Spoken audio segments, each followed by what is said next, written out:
Welcome to Football Focus Weekly. We are sponsored by Victory Chevrolet, where just $19 down will deliver any new or pre-owned vehicle. Make sure you visit victorychevrolet.com today for any vehicle needs you have. I'm the pet man, Matt Morrow, and it is round 3 of the NCHSAA playoffs, and we got a lot to talk about tonight. On the show, if I get the right slide up.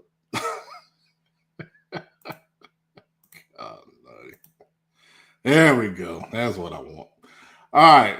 Once again, I'm going to talk about the CFI Winter Showcase coming up Saturday, December 13th at Rocky River High School. We got some Pet Man's players from round 2 we'll go over real quickly. We'll preview the NCHSAA Division I championship between Charlotte Christian at Providence Day. And then we'll get into the round 3 brackets. We will do 8A and 7A, and then we're going to pause after that because we're going to bring on Coach Creed from Bessemer City. He's got a lot of stuff to talk about with the Gaston County realignment discussion.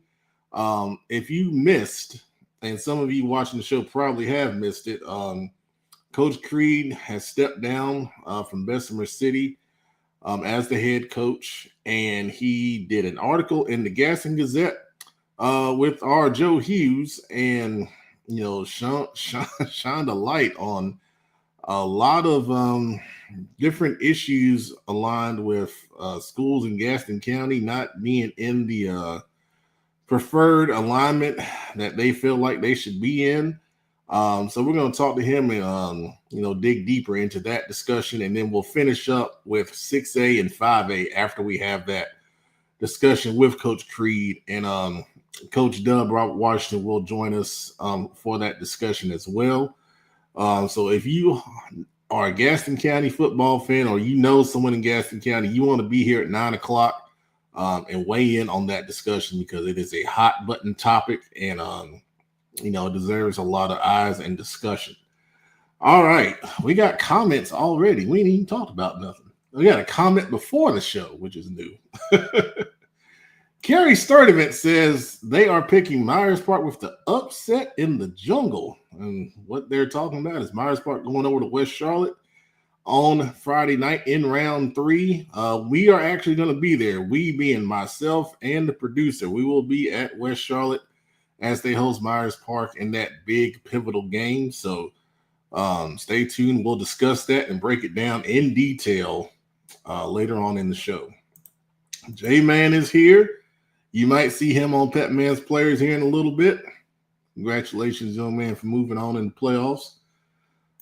Dub C fan Mike Eddy is here, as usual. Good to see you. Travis, we got a lot of good games to talk about, and we're going to go in detail tonight, man. You're going to get the most detailed breakdown of any show in the Southeast tonight. I promise you. We might go till midnight. You never know. Dakota McCann, it's good to see you. Mr. Mitchell, good to see you as always.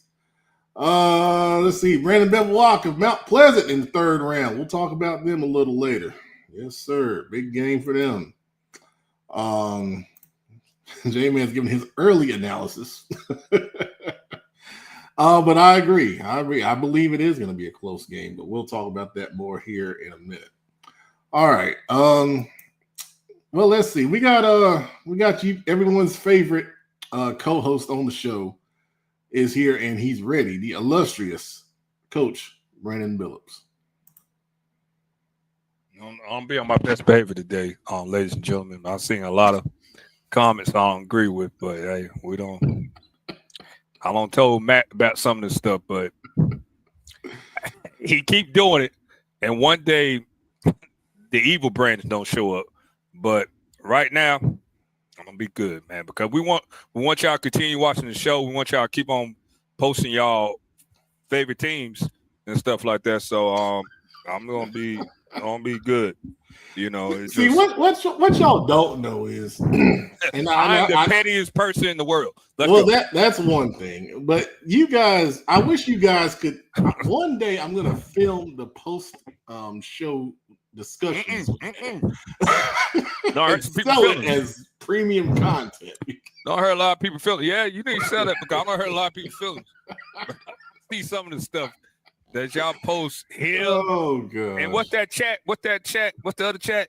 The high school. High school football talk. Boy, y'all know what Coach Billups really feel about that. Well, I don't want to say it because I'll be honest. I stay out of a lot of. Me too, but it pops up. It pops up on my timeline. Let's just talk about that for a second. There's a lot of ignorance that's posted online, and I can't get into that, man. I can't get into it. What's the young lady name? Hold on, I don't shout out her. No, don't say no names now. No, Odom, Miss Odom. No. I'm giving her a shout out. She really know what she talking about. Right. That the Odom, like the Shelby fan, the Odom. I don't know your name, but hey, I love how you ride for your team. You actually went to Shelby High, and I like that.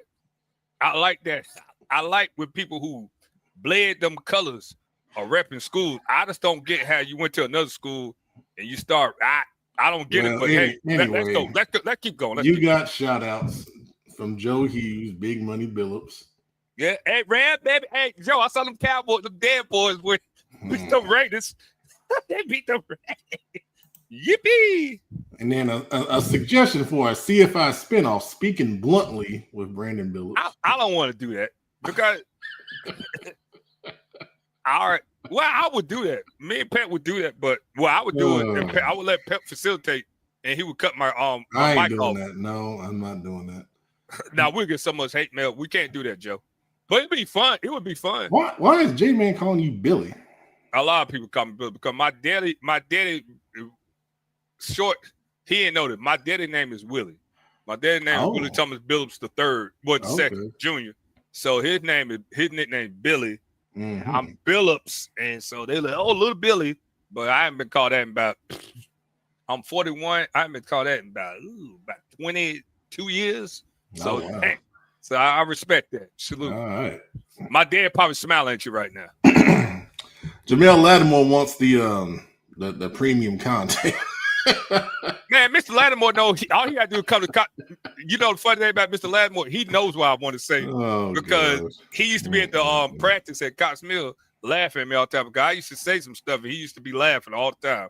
I was like, hey, I just got to shut up. Well, I can't say why you said STFU. I got to do that. No, okay, all right. Yeah, I can't say that. We'll leave that alone. But it's fun. It's fun. Football fun.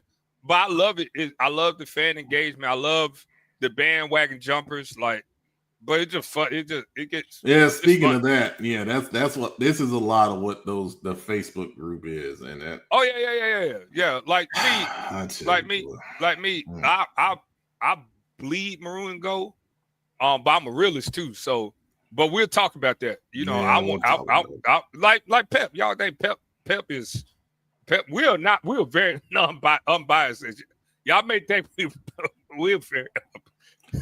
Davian Moore does not believe there's gonna be an upset in the jungle, so I like that. I know it is. Minutes.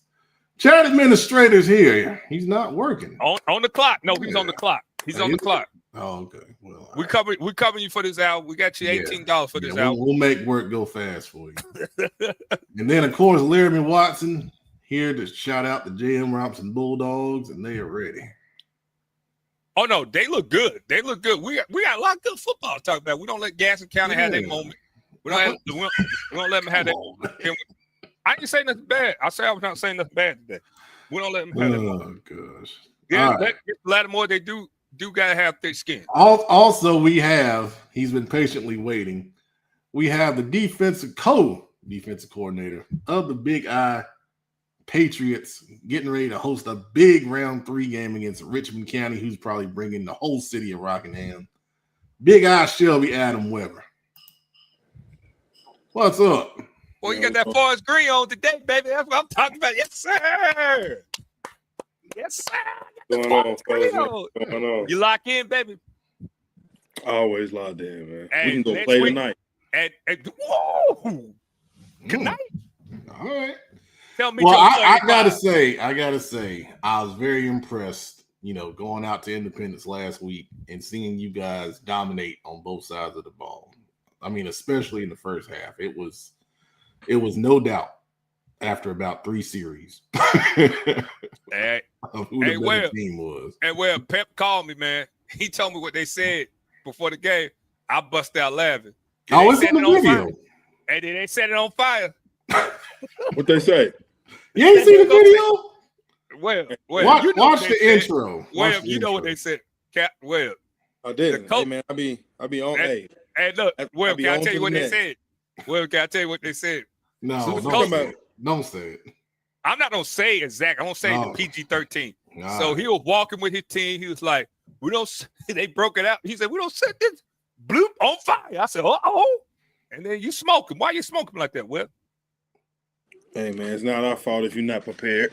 I smoked them like some old white paper, some backwoods. Yeah, I had a backwood. That was like it was quick. Yeah, we had. It was not no good. It was quick. It was a good team win, man. Good team win. What's good, Brandon? Nephew Nicholas got it. Oh, you got a shout out here. I know who that is. I play with that. Man said, "What's up?" Hey, J-Man, I'm going to give you one of my pet peeves, man. My name is Adam Weber with 2 B's, man. It's disrespectful to me. It's Webby. It's like Boosie and Webb. It's like Boosie and Webby. Oh, man. He used to have the Webby box fade. There you Webb. Look at face. You know what I'm talking about. ING. Oh yeah. She's a bad. Dakota McCann shouting you out, and then Miss Weber's here. Miss Weber, Miss Weber. Miss Weber, you did a good job raising young Webby. IND. She's you. That's my man world, man. Hey, you know how I feel about Kimberly. You know how I feel about my mama. So hey, I ain't never know anything about your mama. So Ronnie Price shouting out the Independence defense, running game, and receivers. Going to be hard to beat. I agree. Man, Richmond fans feel like there's not going to be a game. Hey, y'all start calling Webby because his name is Weber. I got you, Webb. Actually, when I got here, look at Webb choke post. Actually, Gordon Sellers and Providence Day's sister was at Independence, and I got real cool with their family, and they started calling me Coach Webby. Okay, well, we got who's your Boosie too? Who's your Boosie? Hey, my one-man wrecking crew, man. You got back roofs on your back. J-Man, thank you for that because it's time to cut the longest intro of all time. J-Man, I'm ready to talk ball, man. I don't know what they got. All right, let's go. Y'all sit tight. All right, let's go. All right. First of all, once again, CFI Winter Showcase, Saturday, December 13th at Rocky River High School. Make sure you sign up online. SeanFootballInsiders.com. We do have colleges confirming their appearance at the showcase. The season really just ended for most colleges recently. We do have some local college teams in the playoffs, like Johnson C. Smith is in the playoffs. Virginia Union, who has been to the showcase before, is also in the D2 playoffs. So you want to wish those guys the best of luck in their playoff run. Johnson C. Smith is actually hosting a playoff game Saturday at 1:30 at Johnson C. Smith. So you want to come out there and support the Golden Bulls. Make sure you do that. They have never missed a CFI Carolina showcase. And they've always said that they're going to be there. So we got them down. It's coming. But it's really important. If you're a senior, especially 2026, I've had colleges reach out already asking about some 2026 guys in the Charlotte area. I've provided them some names and some highlight links for them to check out. So please, especially 2026, 2027 guys, 2026, looking to get some offers, 2027 looking to get on recruiting boards. This is the time. This is the time to showcase yourself. You're 28, 29, you're welcome as well. Get that experience, knowing what a camp environment feels like, looks like. So once you get into the spring and summer, you start going to, these college level camps, you'll be ready to go and you won't be shocked, by the environment, by the competitiveness, by the setup, the drills, all that stuff. Football is a team game, but when you get into showcases and camps, it's an individual evaluation. Okay, so it's a whole different ball game. It's about what you can do on the football field to set yourself apart, to go get you an offer, to go get on a recruiting board, to go get legitimate exposure. That's what the CFI Carolinas Winter Showcase is about. We are going to promote you not only through CFI social media, but Prep Reds on North Carolina website, which over 1,900 colleges subscribe to among all divisions. Prep Red Zone is the football arm of the company, but there's also other sports in there. That's how we have all those different colleges that subscribe and have access to the database of our rankings, of our articles, of all that analysis. Okay. So you always want to make sure you're involved with us, not only at CFI, but Prep Reds on North Carolina. If you have questions, please feel free to send me a message. I'll be glad to answer any questions you might have. Of course, we'll have, someone taking photos. We'll have someone doing video highlights. College coaches will be there. We'll do interviews. And you get the most for your money. $79 on invites, $99 flat price. And that pricing will stay the same throughout the entirety of the showcase registration. So once again, please share this opportunity. I stress it to you. There are camps out here promoting themselves for $200 and $300 that give you less. You pay less with CFI and you get more. Don't go somewhere and pay more and get less. Make smart financial decisions. Come spend your money with CFI and get the most out of it. All right. Appreciate it. Once again, there are some of the schools that have been to our showcases on multiple occasions. Some of them will be back. They've confirmed already. Others, we are working to get those confirmations as we speak because emails and direct messages have gone out. So once again, only $99. If we do invite you, it's $79. You can't beat the price for the exposure and the opportunity. All right. So make sure you go to ShawFootballInsiders.com and sign up today. All right. Pat Man's players from round 2. We got a lot from Independence who played well last week. We don't have time to shout them all out, but I'll do a couple. We got big offensive lineman Nori White. He was documented with 17 pancake blocks and led the offense to over 450 total yards. Had a really great day running and throwing the football for the Patriots against Page in that big win. Defensively, Zaire Cromartie stood out. 4 tackles, 2 tackles for loss, and 2 tackles for loss and 2 sacks. And we did an interview with him after the game. All these interviews we did with the Independence players have been out on social media the past couple of days. If you did not see them, go check them out.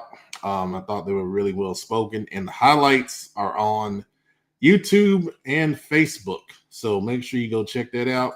The Facebook highlights went over 10,000 views. So I was really impressed with that. I wasn't expecting that kind of reaction, but I think a lot of that is the Richmond fans watching, and they should be a little worried, in my opinion. All right. Next slide. On this one, of course, we got to shout out our guy, J-Man. He had 23 carries for 163 rushing yards and a rushing touchdown and added 47 receiving yards. 210 total yards of offense. Big win for Mooresville as they get ready to host Reagan in the 3rd round of playoffs. We'll talk about that game in a little bit. And then I also want to shout out Nick Albright from Crest. He's a really good offensive lineman. He plays center. He tagged me in his highlight film, and it was really impressive. They played Concord in the 2nd round. He was really stout in pass protection and excellent run blocking. I mean, And they were double teaming coming off next level, and it looked really good, man. It's really, really impressive stuff there. Our next slide, Ryshawn Elmore from Puerto Rico. If you have not seen this incredible one-handed catch he made on social media, make sure you go check it out. It's on his Twitter page. That's the fastest way you can find it. But a lot of outlets are picking it up and reposting it and sharing it and all that stuff. It was a viral play, man. I think it's got over 2,000 likes on his Twitter by itself. And, of course, it's gone over to Instagram and, gone crazy. He recently decommitted from East Carolina, and I think he's going to get, a really strong offer from another Division I school at some point here. On top of that, he had 120 receiving yards. It was a tough loss for them to Richmond County, but he had a heck of a play in that game.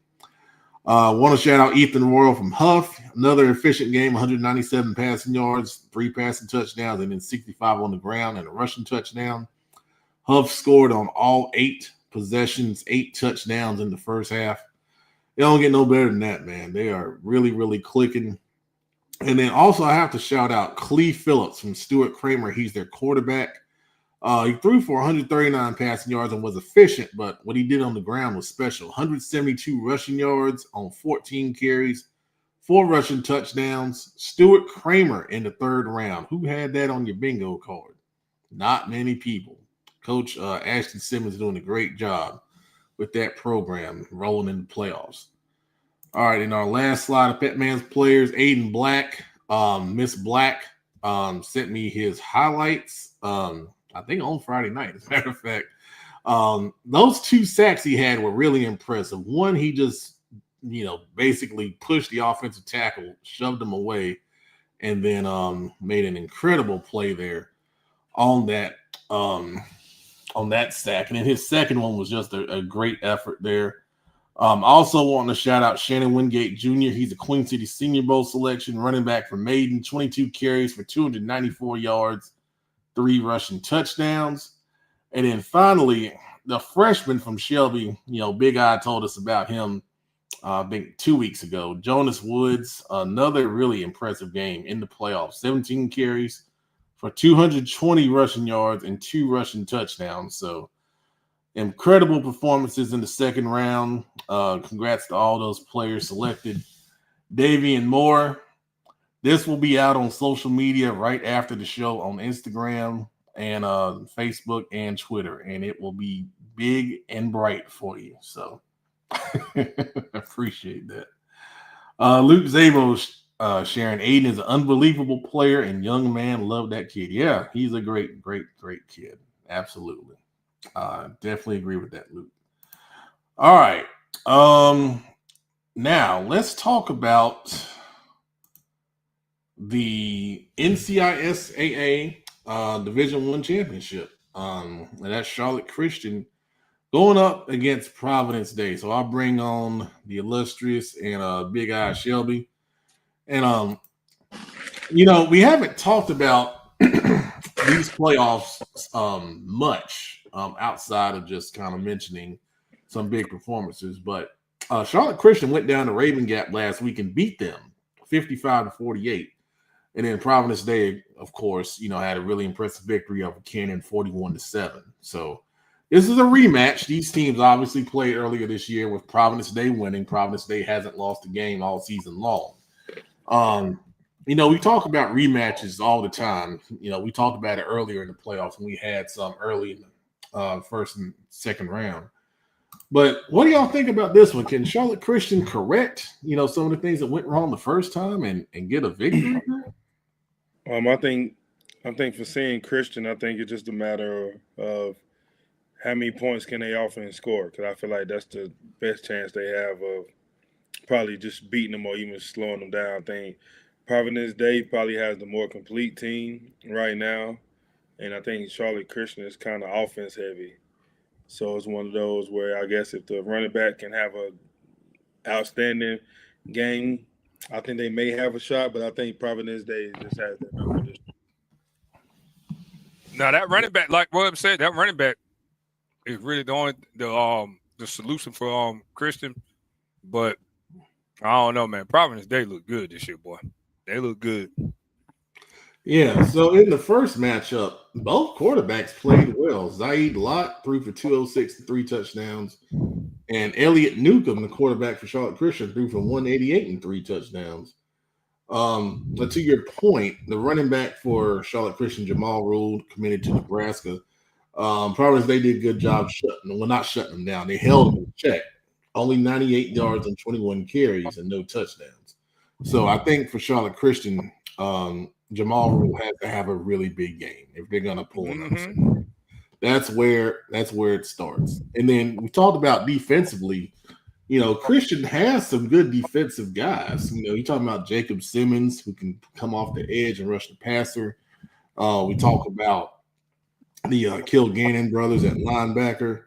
You talking about Kilgannon, boy, that's a name. That's a name. Henry Holbert, who's a talented defensive back. So they have some guys. But I think one of you guys said it. I think it's the numbers and the depth of Providence Day. Yeah.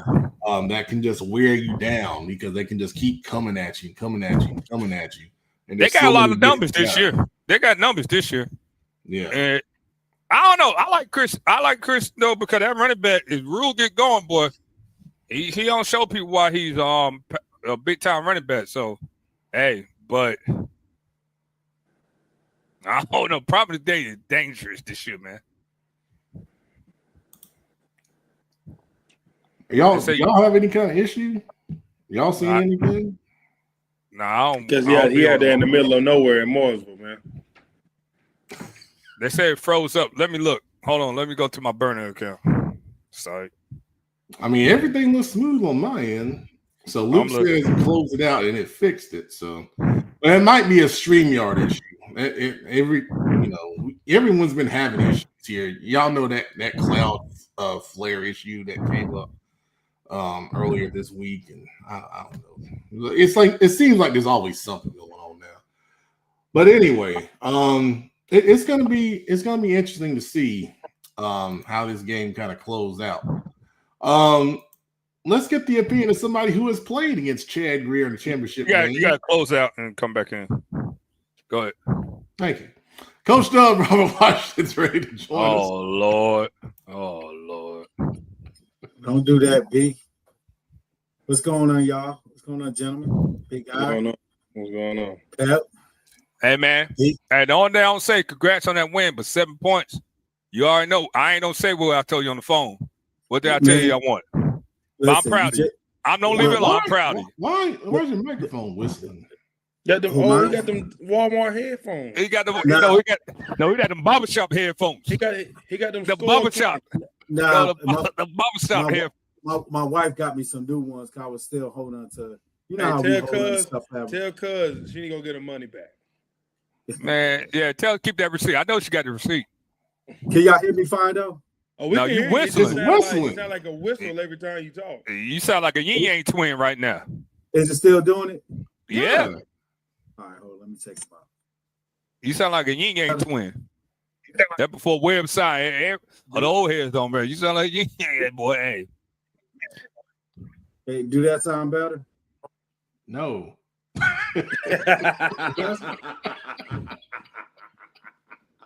It's still whistling, man. Man, take your whistle. I don't know. You whistling. B, I ain't gonna say nothing with the. You want to say something crazy? Why you look at me like that, Rob? We go back, man. This about 15 years right here. You about ready to cuss me out? There you go. That sounds better. Go ahead. You can whistle. It sound better? Yeah, man. There you go. Yeah. You ain't whistling no more, boy. You whistling. Whistle while you.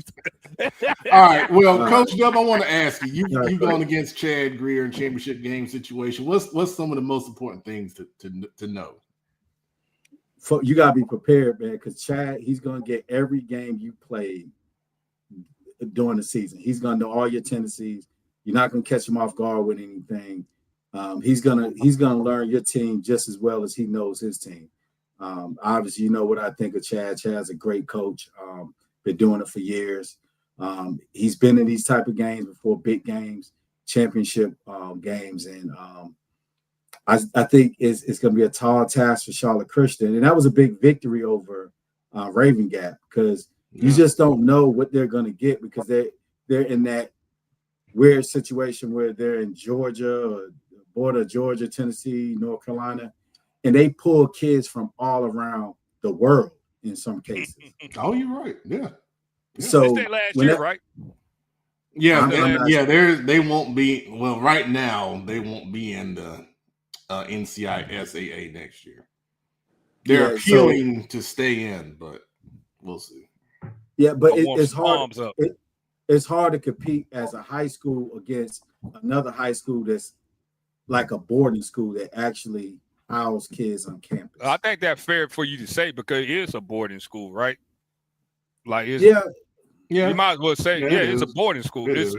It's fair to say that. But I agree with you. Say, I think it was a big win for Christian, but I think that the train stopped rolling. You know, unfortunately, you know what I'm saying. Let Jamar Rule go out there and rush about 350. Yeah, he has to have a huge game. I think we all agree that he's a bad boy. Well, the one thing that Christian has on their side facing Providence Day is going to be they're familiar with them. And when you know people's tendencies, you kind of got you got more of an advantage in regards to you know what to expect. I mean, B, you know this from coaching. Chris James is good too. Chris James, he's a really good coach. And those kids are gonna and like you said, Charlotte Christian, they're great coaches in their own right. But the thing is, I think they got a better shot than anybody to possibly make it respectable. But I think Providence Day wins big. Hey, what's it called to see the defense coordinator, Christian? You know what I'm talking about, Pep. Mike Rose? No, he's not there. So Eugene Robinson doing it? Is Eugene Robinson took it back over? I'm not sure who's doing it, but I know it's not Mike. Mike's a good guy, but I'm just saying, like, for all the young folks, Eugene Robinson used to play safety for the Panthers back in the day. Like, they got a bunch of former Panthers, so they got people who know how to stop stuff over there. You know what I'm saying? Because I think What's is still coaching his son, who was the D lineman, who was at Notre Dame now. You know what I'm talking about? I forgot his name, but they got so many. Well, the championship game will be at Providence Day Friday night. Make sure you get there early. Providence Day by 10. Make sure you go and support your team and let us know. Let us know how the atmosphere is and all that good stuff. We wish good luck to both teams. I've covered that championship game before. It'll be a nice environment, and somebody will be real happy on Friday night. So we'll see. Hey, don't look at the Hornets score right now. They better not be losing. They getting mollywopped by the 1-13 Pacers. It's 70-54 at halftime. Oh my gosh! Why do I have season tickets for these guys? All right, let's go. I'm sorry, guys. Me and Pep, they look good, but Lord Jesus. All right, let's go. 8A bracket. Huff, West Forsyth. West Forsyth coming in very confident off the win over Mallard Creek last week. And then the Huff, we mentioned, Durham Pet Man's players scoring on the first 8 possessions, all touchdowns, in a big win over Palisade, 63-7. Thoughts on this one? I'll let everybody else speak before I say something. I think Huff's rolling right now. I think they're motivated by past situations. I think that the boys they're going to be prepared. They're rolling. I think my favorite to win it all is Huff. So I think this is their year. Big guy. Yeah, I think Huff's rolling right now. They're in the position that they always been in. So I know those guys and those coaches are just telling them, guys, let's just finish where we started. With West Forsyth, I know just from knowing guys in the area, they've been asking to be in a situation like this for the last few years. I think they've been feeling like they've been right there and haven't really got over the hump. Well, I think this is your opportunity right here to have your seat at the table if you feel like you should be in a certain tier of teams or talked about in the tier of teams when it comes to their division. So I think them beating Mallard Creek last week, I don't think that the people in the area may have been surprised, but I know for West Forsyth, I know they're gonna look at that as like a big win, one of those big wins, beating a 7-0-4 team. But now they get to one of the best ones that people consider the best in Charlotte. So I think West Forsyth, I mean, I think they're gonna be prepared, but it's more than being prepared. You gotta make sure your kids go do it or have the kids to do it. So I mean, I think it might be a good game. I don't know. You really can't tell because the way Huff offense is rolling right now. You just never know what type of game they may turn it into. But I think, I mean, I wouldn't pick a winner, but I know if you're looking for a good night of football, you're going to see some good defensive players. Don't go. You're going to see some good defensive players in that game. Why you ain't picking a winner? Because I find it funny. I find it funny how you a West Charlotte guy and saying the Huff gonna win state. I just don't think that's not. I am not a West Charlotte guy. He graduated from Butler. What are you talking about? He graduated from that too. I didn't graduate from Butler. My fault. I don't want to say where you graduate from because I love you, but that's what friends do. But I'm gonna go ahead. I want to pick. I mean, if I had to pick a winner, I'm always gonna root for the 704 in the playoffs. I'm gonna go ahead and tell you. I know why all these people. Rob. Hold on. I'm gonna tell you the truth. I know why all these people come. My brother-in-law, he told me why this was gonna be a entertaining game. This is not gonna be a good game. Mallard Creek was in the red zone. How many times? It was like 4 or 5 times, and they couldn't get done. 6. And y'all think Huff is gonna be in the red zone that many times and not score? Y'all out your mind. They don't blow West Forsyth out. West Forsyth is a running team. Let's be respectful. They stop a great running team in Independence down here. So if you run the ball, you're not beating Huff. You gotta be a balanced team to beat Huff. So let's be real. Good job, West Forsyth. Good job. Good job. I don't know what Mallard Creek was on. I watched that game. I thought I was asleep. I had to pinch myself, but I don't know what they was on. But if Mallard Creek had scored at least 2 times at the 6 times they was in that, they would have won the game. It would be Mallard Creek versus Huff. So let's just call spade a spade. Y'all just trying. I already know, but I ain't gonna say it. But let's go next game. Huff. Let me add this. Huff. Huff right now is the number 1 team in the entire state. Huff. Classification. Yes. They are the number 1 team. So, I mean, that's what it is. Like momentum. I love it. They are those dudes. Now, West Charlotte might have something to say, but let's talk about that good game. Hey. No, that's all right. Speaking of West Charlotte, let's get into it. We've had a couple comments early in the show about it. Myers Park going on the road across you want me to start Woodlawn Road, hitting Billy Graham to Beatties Ford, and they're going to take on the West Charlotte Lions. I'm going to go ahead and tell you, this game is a very interesting game. I'm a West Charlotte alum, and so I love my Lions. I want my Lions to win, but I'm going to go ahead and tell you, hey, this is probably one of the better O-lines West Charlotte has played in a while. This is probably one of the better D-lines West Charlotte don't play in a while. West Charlotte don't have to come ready. You know what I'm saying? West Charlotte O-line don't have to show me they're grown up to win this game. That's all I'm going to say. It's going to be on Myers Park quarterback. Me and Matt been talking about this game the whole week. If Myers Park quarterback come out there and play a good game, it's going to be an interesting game. If West Charlotte O-line go out there and play a game, West Charlotte should win big. But them are the 2 factors in this game. Me and Matt been talking about this game. Don't waste your time going that PD versus Charlotte Christian game. That's not going to be a good game. I'm telling you the truth. We got to stop lying on this thing. Myers Park versus West Charlotte is one of the better games in the city. Richmond County versus Independence is one of the better games in the city. Them 2 games right there, them games to see. And y'all don't be shocked. I would not be shocked if Myers Park win it. I want West Charlotte to win, but I would not be shocked if Myers Park win it. Myers Park is we gotta put some respect on Myers Park. Myers Park be a good Weddington team. Y'all gotta put some respect on Myers Park. Myers Park been playing some really great football. They only lost to Huff. They lost. They're really good. So stop sleeping on Myers Park. If that quarterback come out there and play good, this gonna be an interesting game. Hey B, why you talking like you got hot grits in your mouth? Man, because I got hot grits. You go ahead and say whatever you say, but you better be ready to beat some Mitchell. I want you to come on this show next week. We better be going to another mountain. We don't climb that MFing mountain this year. Come on, Rob. I'm hyped for you. I'm on that. Hey, I got that Stephen A called me and said he got kicked off of Sports Center, so I got it now. I'm the new Stephen A. Let's go. What y'all got?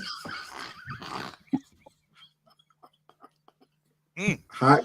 You I try don't to even cool know them what to bricks say off? right now.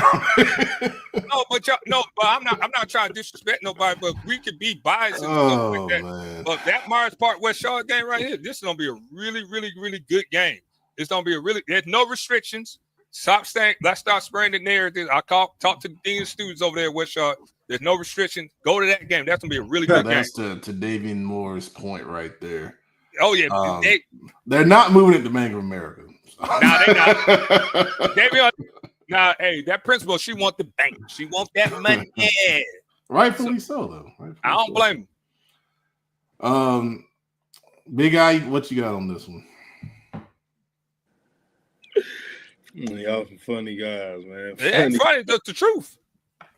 I mean, I think that you got two good teams right here, man. Two well-coached teams. I think, who's able to run the football and play good defense will win this game. I think they're gonna challenge. I think Myers Park is gonna challenge that West Charlotte O-line. I think that D-line they have. I think if they can play the way they played early against Malley Creek, how they just got after them and flustered them a little bit, I think Myers Park has a better chance of winning the game. But I think if West Charlotte's offense can get it going like how they always do and play mistake-free football, I think it'll make it a game favoring West Charlotte's favor. I think that if Myers Park's offense as a whole can find ways to sustain drives and put good jobs together and always come out with something, whether it's a field goal or a touchdown, I think that the game can go either way. I think it's gonna be a good game. I think that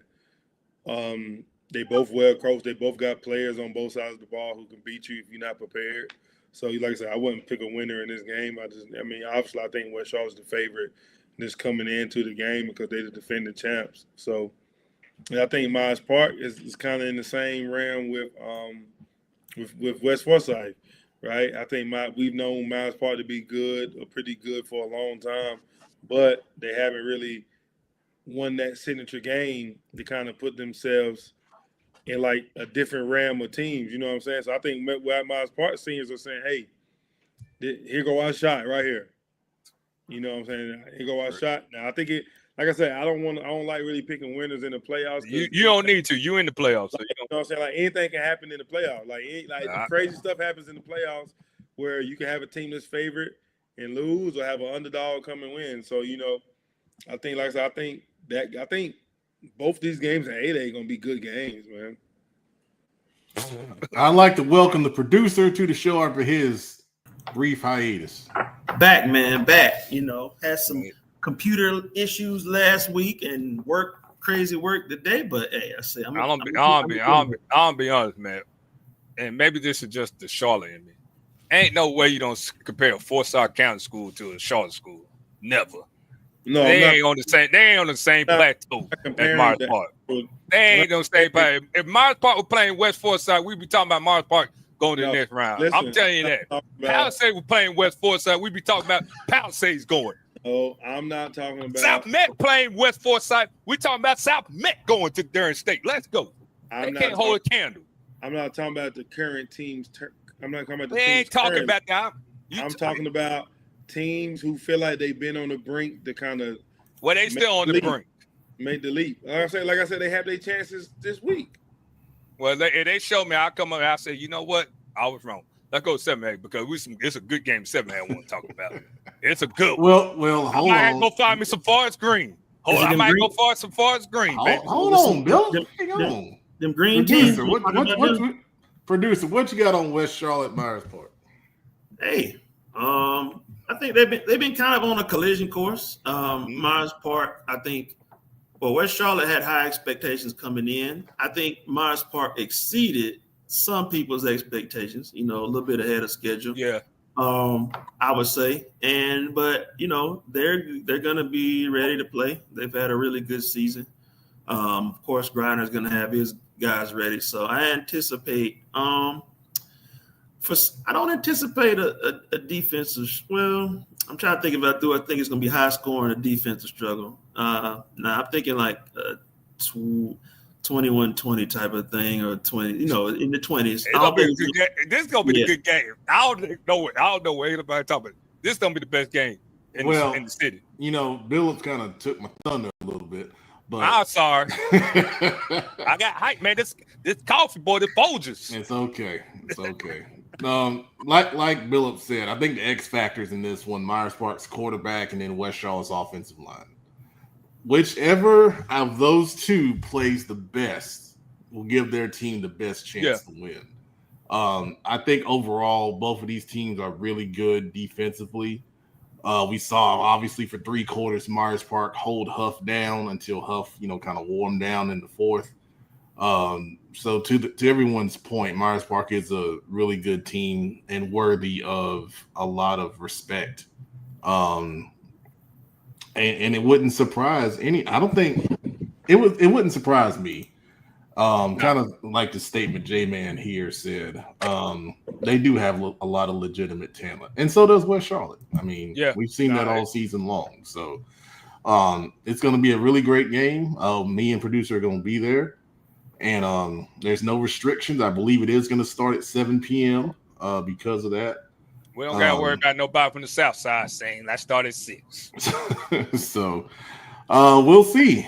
Get there early. And if you see us, say hello, and we'll be glad to talk with you. Coach Phillips might be there. You never know. No, you might. You never know. I live right you down the ain't street. gonna be there. You ain't going nowhere, man. Don't tell me nothing. I ain't gonna be on the sidewalk. I'm gonna be out there. With you didn't even come to a free Hornets premium suite. You ain't coming to nowhere. Man, but I don't want to come real with the riff rap. Now I'm playing. I didn't want to come. I can't tell y'all why I didn't come because this is a PG-13 show, but. Ooh, that's the game I want to talk about right there, boy. Let's start with Independence in Richmond because Coach Creed will be here in a few minutes, and I want to make sure we get that in before we break here. All right, so Richmond defeated Porter Ridge last week in a wild game, 48-43. Just incredible offense on both sides. And then, of course, I said earlier in the show, Independence defeated Page 45-6 in the game. If honestly, wasn't even that close. It was just pure domination. It could have been worse by the Patriots in that one. Producer, first of all, your thoughts on what you saw with Independence last week? I saw a team that's just in playoff mode, clicking on all cylinders, very refined. Did not need to lean on one side of the ball. Both sides of the ball did their job. Good play from special teams. Coach McFadden, Webb, they got those guys just clicking it all center, just complete dominance. And I think, like you said, it could have been, they could have easily probably put up 60 or so. It just, complete dominance. And just looked like a team that was ready for their playoff run. I think Page scored at like the very end, 2 minutes left in the game. Under a minute, they called a timeout. So I'm pretty sure Page's score came on against a lot of backups. So the starters for Independence didn't give up any points. Mind you, the good thing that's impressive, if I'm not mistaken, Page was like a 7 or 8 win team. So that was a good team that was dominating. So it's not like there was this 2 or 3 win team that snuck in the playoffs. No, they dominated a good team. So they just look like they're ready, man. They did that without Dallas Brandon playing. Exactly. He ain't even play for what I watch. I tried to tell a couple Richmond people, and they acted like that was a big deal. So, I'm gonna make you be petty.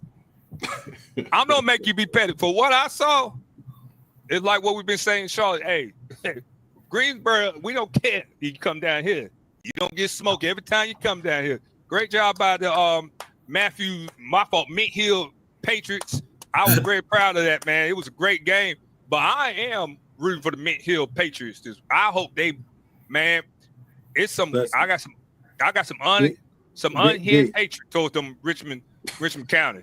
And I want you to get them. Hey, no, don't cut me off, young boy. But look, hey, Webb. Wrong with you, Webb. I'm rooting for them Patriots. Hey.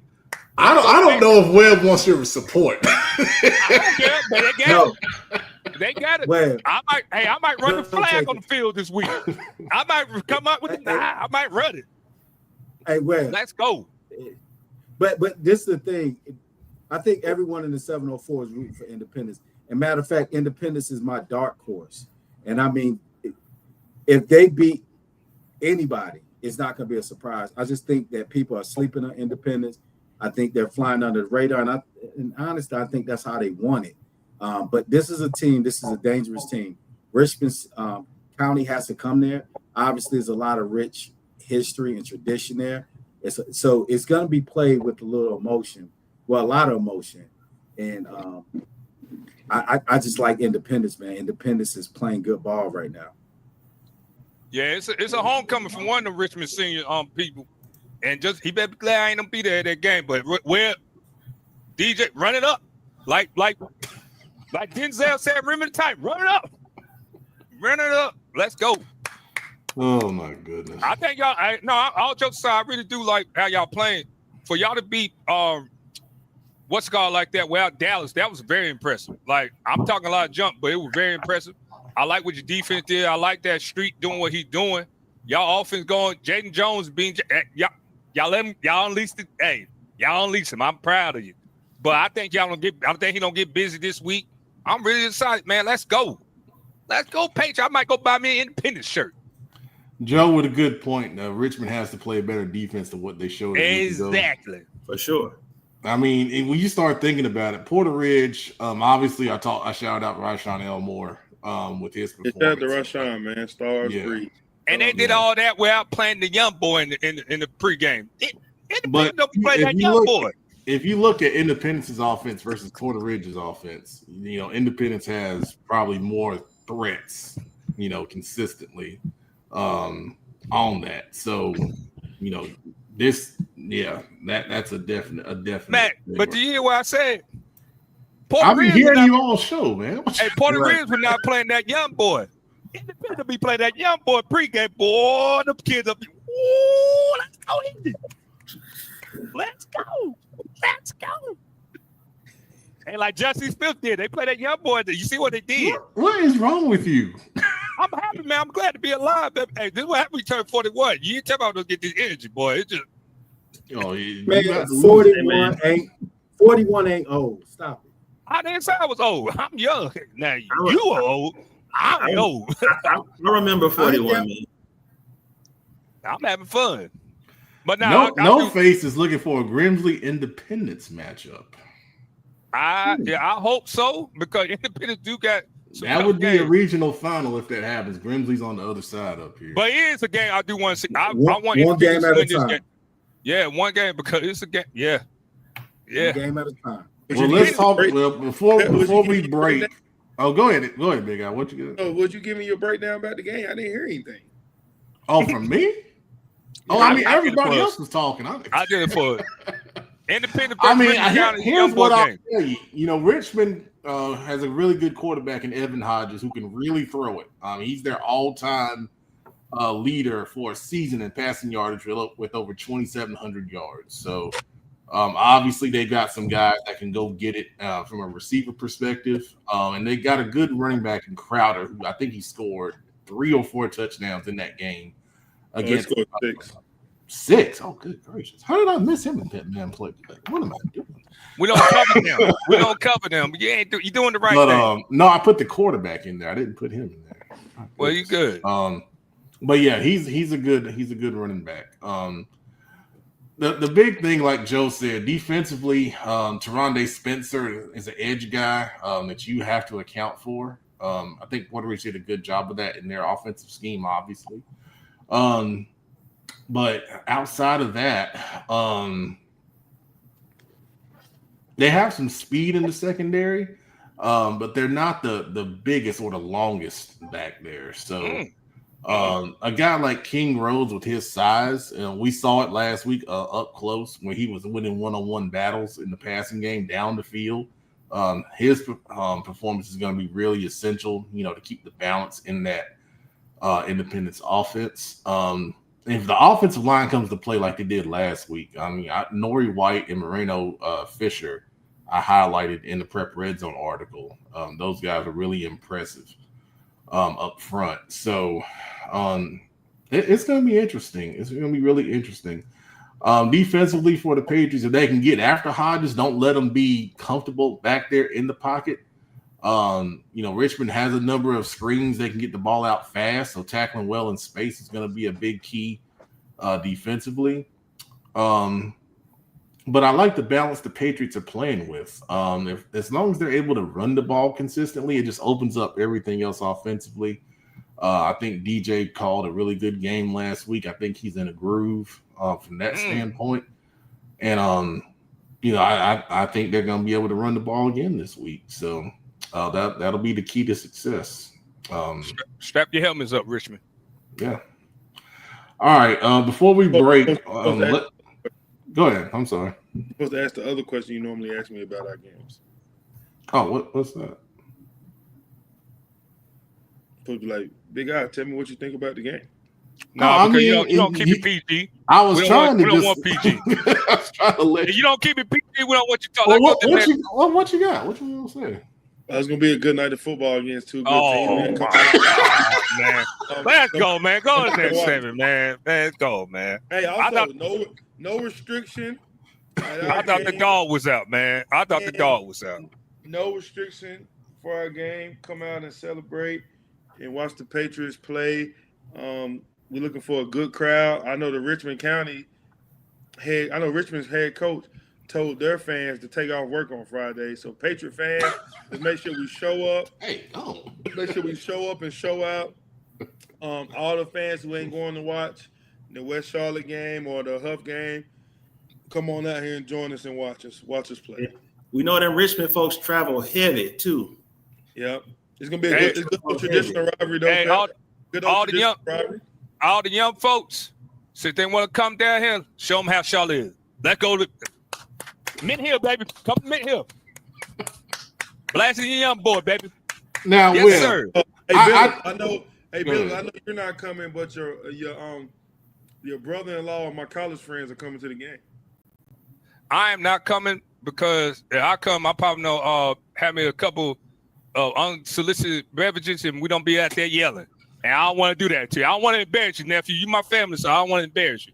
And you know what I'm talking about. I start yelling, you be laughing. Yeah, you ain't going nowhere anyway, man. All right, I'm going anyway. I'm going to West Charlotte, man. You're gonna be right there in that room, right where we see him at, right there. And then you're gonna be calling me and producer on the sideline. No, Brandon don't answer the phone when I call. I got to call Brandon. And Webb don't even. I be texting Webb. Webb be like this. Why would coaching? What the hell? Why am I going? Okay, I'm gonna call a play in the middle of the game. Hey, Webb. Hey, Webb. Tell me that one game in the middle of the drive. I know we gotta go to the. Hey, I know we don't go till the 7. But when he was playing Capital, I was sitting there. I said, "Well, set the edge." Webb said, "This would be wonderful during the game." I said, "My bad, Webb." Unbelievable. Hey, I love y'all. I do it with Rob too. Rob asked me. Tell Rob, no, I help. You didn't help. That's the point. Why you always go 7? Oh gosh. Supposed to though. Hey, I love y'all. This is a snapshot of CFI post show. These my family, man. I love it, man. And no, all jokes aside, man, I'm proud of them 2 men right there, man. They doing a real good job, man. Get Coach Creed on, man. Yeah, we about to. Oh Lord, hey Rob, you got 10 minutes. Oh wait a minute, I don't know if he's ready. This ain't my segment. He joined the CFI. Rob, I told Pep I'm coming like Sandman. I don't hack it. I'm coming. Well, while Coach Creed is getting ready in the background, let's talk about Reagan Mooresville. We were going to go to that game, but we had to kind of change gears here midweek. But obviously Mooresville's playing very well right now. This is a bit of a rematch. These guys played last year. Reagan beat Mooresville early in the season last year, so there's some retribution on Mooresville's minds here. Reagan runs the ball really well. They have a really good running back in Evans, one of the best young running backs in the state of North Carolina. Easily over 1,000 yards. We got him ranked high in the state with Prep Red Zone, North Carolina. The quarterback is committed to play baseball, NC State. He hasn't thrown it as much this year, So really the big key for Mooresville stopping the run game. And we feel like defensively their front seven is the strength of that defense. Yeah. So I think it's a good matchup for Mooresville from that perspective. Obviously, if they get J-Man going in the run game, you see it opens up everything else. And those guys can win on the outside against, one-on-one coverage. Brody Norman's been playing very well. Has been efficient throwing the football, not turning it over. Gavin been playing good. Gavin Barber been playing good this year. Dominic Morin at the outside. And then the other guys that operate out of the slot and Chance Balls. Is our guy Jordan Cleves still getting on offense? He played so, but he haven't, because you remember I think Moore's biggest problem in that secondary right now. But I think how they lost to Reagan last year was that play with the year before. I think with play action and they were hitting them over the top. So I think that's the only thing. But that secondary play been a little bit better from what I watched when they played Weddington. So it's been better. So I'm not gonna say it, but that front seven is nasty, man. That front seven is nasty. If that front seven plays, you don't got to worry about the back end. That's the old native. If the front seven's going, we don't got to worry about that back end. But that Mooresville back end has been their Achilles heel. But if I was there, I'm gonna run that ball. You got Gavin Barber is like a wrecking ball of pain, and he still to catch the ball. Okay. No, Gavin Barber's a bad boy. Gavin Barber been like that since he was a freshman at Cox Mill and a sophomore at Cox Mill. Then when he went to Mooresville, I'm not shocked watching Gavin Barber how physical he has been. You had to tell Gavin Barber to stop. Gavin Barber's a really dominant player, but that quarterback playing very well. Everybody will have some questions about him, but he's playing better. I like that he's using his feet more. I think him and J-Man are probably one of the better backfields other than Nichols in the West Charlotte running game. Like, that's only one that I will put on the same part as quarterback, running back running. But I don't know. I like Mooresville, really do. I think Mooresville is dark. I know we say independent. I think Mooresville's don't surprise some people in that 7. That 7-8. Thank you, Mizzle. Thank you. Shut up, Mizzle. You better win a state championship in basketball, punk. I've been rooting for y'all all year. I'm not, man. Mizzle get on my nerves, man. Hey, can I get a shirt? Hey, can I get a shirt? Mizzle. Don't you love me, man? Can I get a shirt? Okay, well, since we're done with the Mooresville game, I just love talking about Mooresville football. It's good. I love they do a good job up there. All right, we're going to bring on the former head coach at Bessemer City, and we're going to talk a little bit about Gaston County football and a bit of the realignment stuff we've talked about here and there throughout the season, and go into a little bit of detail about that. So I want to welcome Coach Kyle Creed to the show. How we doing, Coach? Can you hear us? I don't know if he can hear us. All right. Well, we'll see what's going on over there. Rob, you want to shoot him a text and see if he can hear us? Yeah, I got you. Okay. He just sitting there looking. Hey, Rob just sitting there. Done something to his internet. Hey, well, Rob just sitting there looking at him like this. Man, help your boy out, man. Send him a text. Hey, man. It's something going on with StreamYard, though, because, like, every time somebody leaves the screen, it's like my side of the computer goes mute. Does it? Yeah, man. It's so weird. Oh, they've been adding a lot of stuff, and I might have to look at the settings and see. Hey, that government shutdown, buddy. See if something going on there. Well, let's try that. Maybe that'll fix it. All right. Okay. It looks like he's trying to work on it. Coach.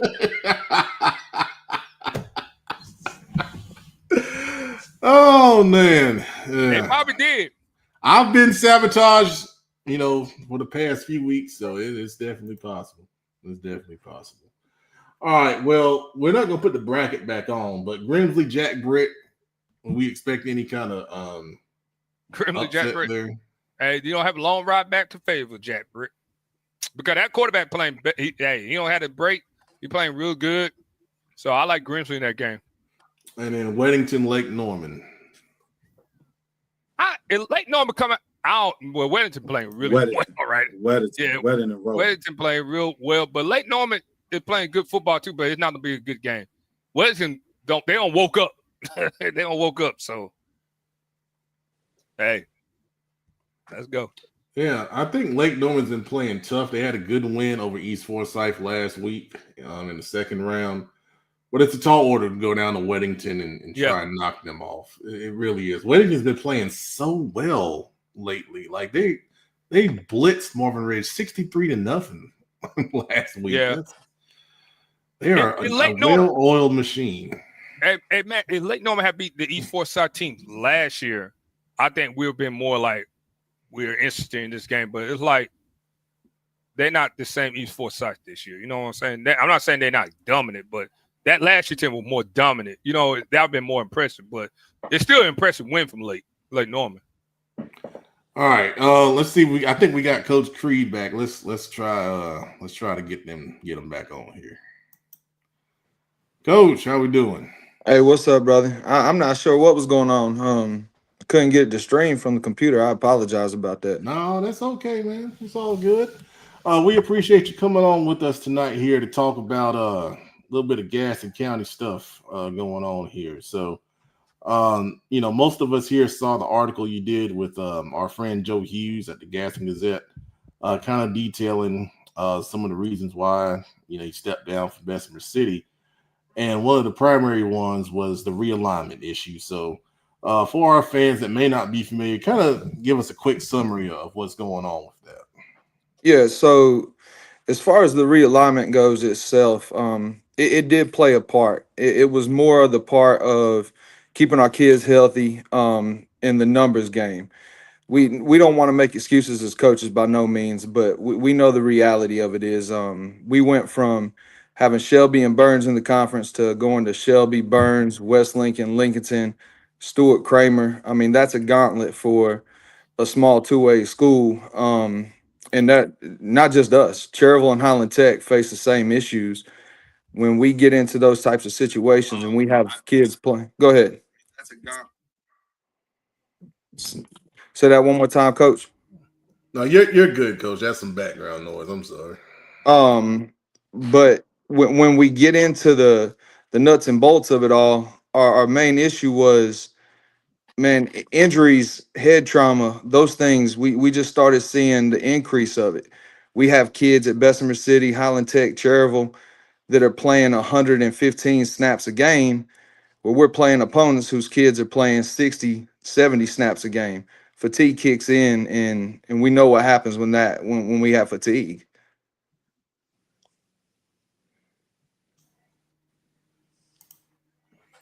Yeah, so a numbers game is really, really difficult to try and win consistently with. When you get to those kind of numbers down in that classification you guys were playing in. Now, why did this happen? Because we saw the first two drafts of the realignment for Gaston County included pretty much what you guys were expecting, right? And then in the third draft, we had a change to what it ended up being. Yeah, absolutely. So the reality of it was we all thought that the alignment was going to be the one that we all saw in the draft, the one that Mountain Island Charter, us, Thomas Jefferson, a couple of other charter schools. And quite frankly, me and Robert can attest both to this one. It came down to gate money. People will say what they want to say, but I'm here to tell you guys, it came down to gate money. And that was a conversation that me and Robert had to have. And why I have so much respect for Mountain Island Charter and the things that they do was because they weren't going to sell the kids to the gate. It was about competition. That is what Gaston County, we all meet every year before the football season starts, and we bring all coaches in, and that's what the hierarchy preaches is competition. And we got away from competition, and we turned it into honestly, in my opinion, selling our kids to Gate. And that's exactly what happened. It was, hey, the AD over here, AD over there. Let's talk to this coach. Let's talk to that coach. Let's get them on board. If we can get everybody on board, we'll make more money. And that's what it became more about. Well, that's kind of disappointing to hear, to be honest with you. Coach Dub, Robert Washington, has kind of been our Gaston County representative on the show. Coach, do you kind of co-sign with what Coach Creed is saying here? Yeah, because I mean, what I will say is we agreed with the first two drafts. I can tell you that. Like we agreed. Me and Creed talked about. I thought it created some competitive environments. It was going to build natural rivalries, which a lot of the schools that was in that draft was already previously in the conference. Like when we first stepped into the NCHSAA period, we was in the conference with Bessemer City, with Thomas Jefferson, with Cherryville, with Highland Tech. So we come from that conference, and I thought that it worked well for our class sizes because you got to think you're talking about 1A, 2A, 3A, and when you're talking 3A versus 4A, that's a big jump. And and correct me if I'm wrong, Creed. I know you mentioned that maybe y'all was on the border of being 2A, 3A. So whenever you got programs like that, because at smaller schools, if one of our kids get hurt, if they're good, they're probably going both ways. So we're losing two players with one injury. So, I do get it, but I mean, from my seat on the bus, and this is not the thoughts and stuff about Knowledge Charter. This is my personal opinion. I felt like the first two drafts, they got it right. I would agree completely. And even after they made the switch, Robert and I, because this is public knowledge. I mean, Robert and I had made an agreement that we would have a non-conference game with Mountain Island Charter and Bessemer City and turn it into somewhat of a non-conference rivalry every year and try to breed the charter schools coming in with public schools and getting rid of the negative condensation behind what that was. And when I was hired in this role, I stood beside the Highland Tech head coach and the hierarchy here in Gaston County, and we had a conversation when I took my football players to cheer on our middle school girls team when they competed for the conference championship. All three of us stood there, and I was asked, Coach, who are you going to play non-conference? And when I brought up Mountain Island Charter for game 2, I was told, oh, that's going to be a great game for you guys because that new conference is going to be a tough one for a school your size. So this is going to give you guys an opportunity to have competitive football. It wasn't 3 days later, I'm getting a call from my athletic director telling me that, hey, the county decided that you can't play Mountain Island Charter anymore. You're going to play Hunter Huss. And I that was the first time I've ever had a county AD or anybody else for that matter get involved with our scheduling.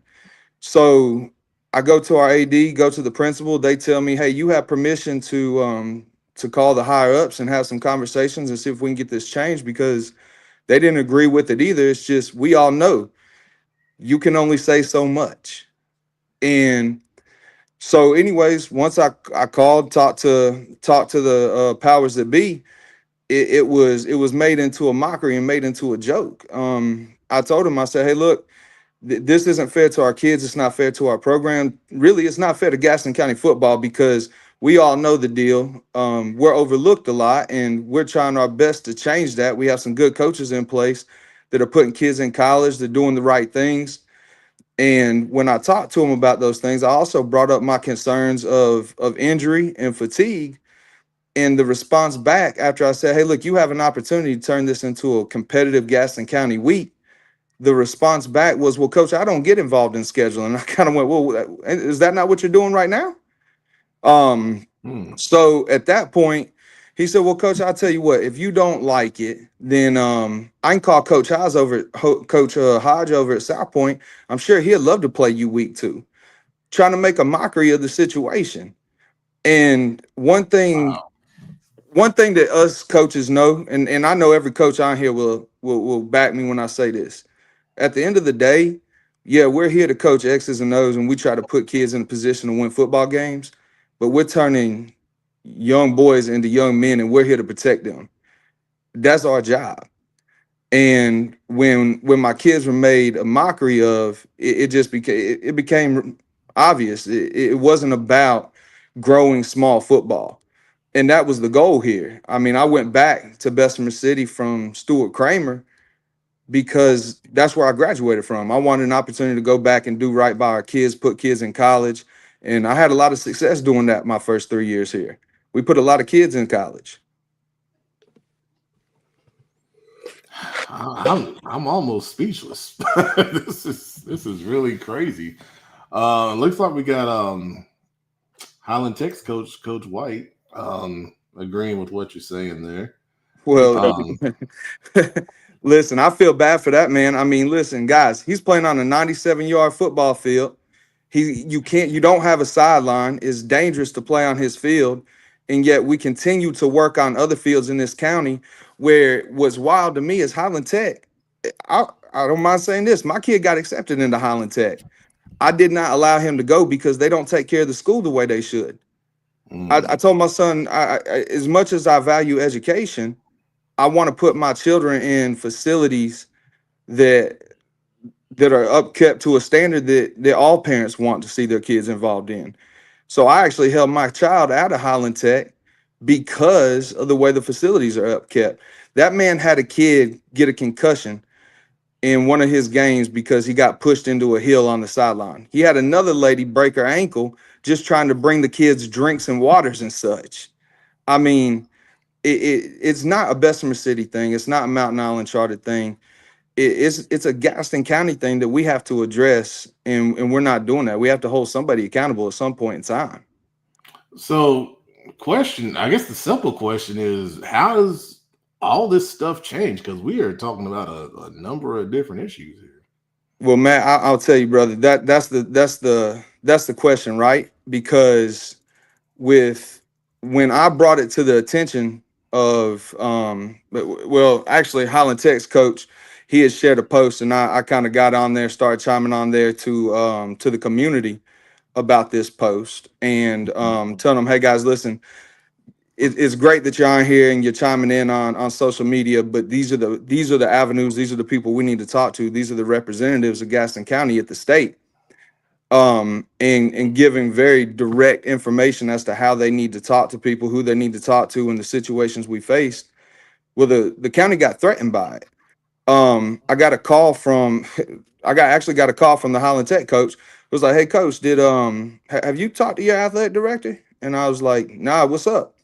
Wasn't 2 minutes later, I get a call from my athletic director. It goes, hey, county showed up and they dropped some policies and procedures off on the desk, and they're telling us that you're outside of these policies for your comments on Facebook.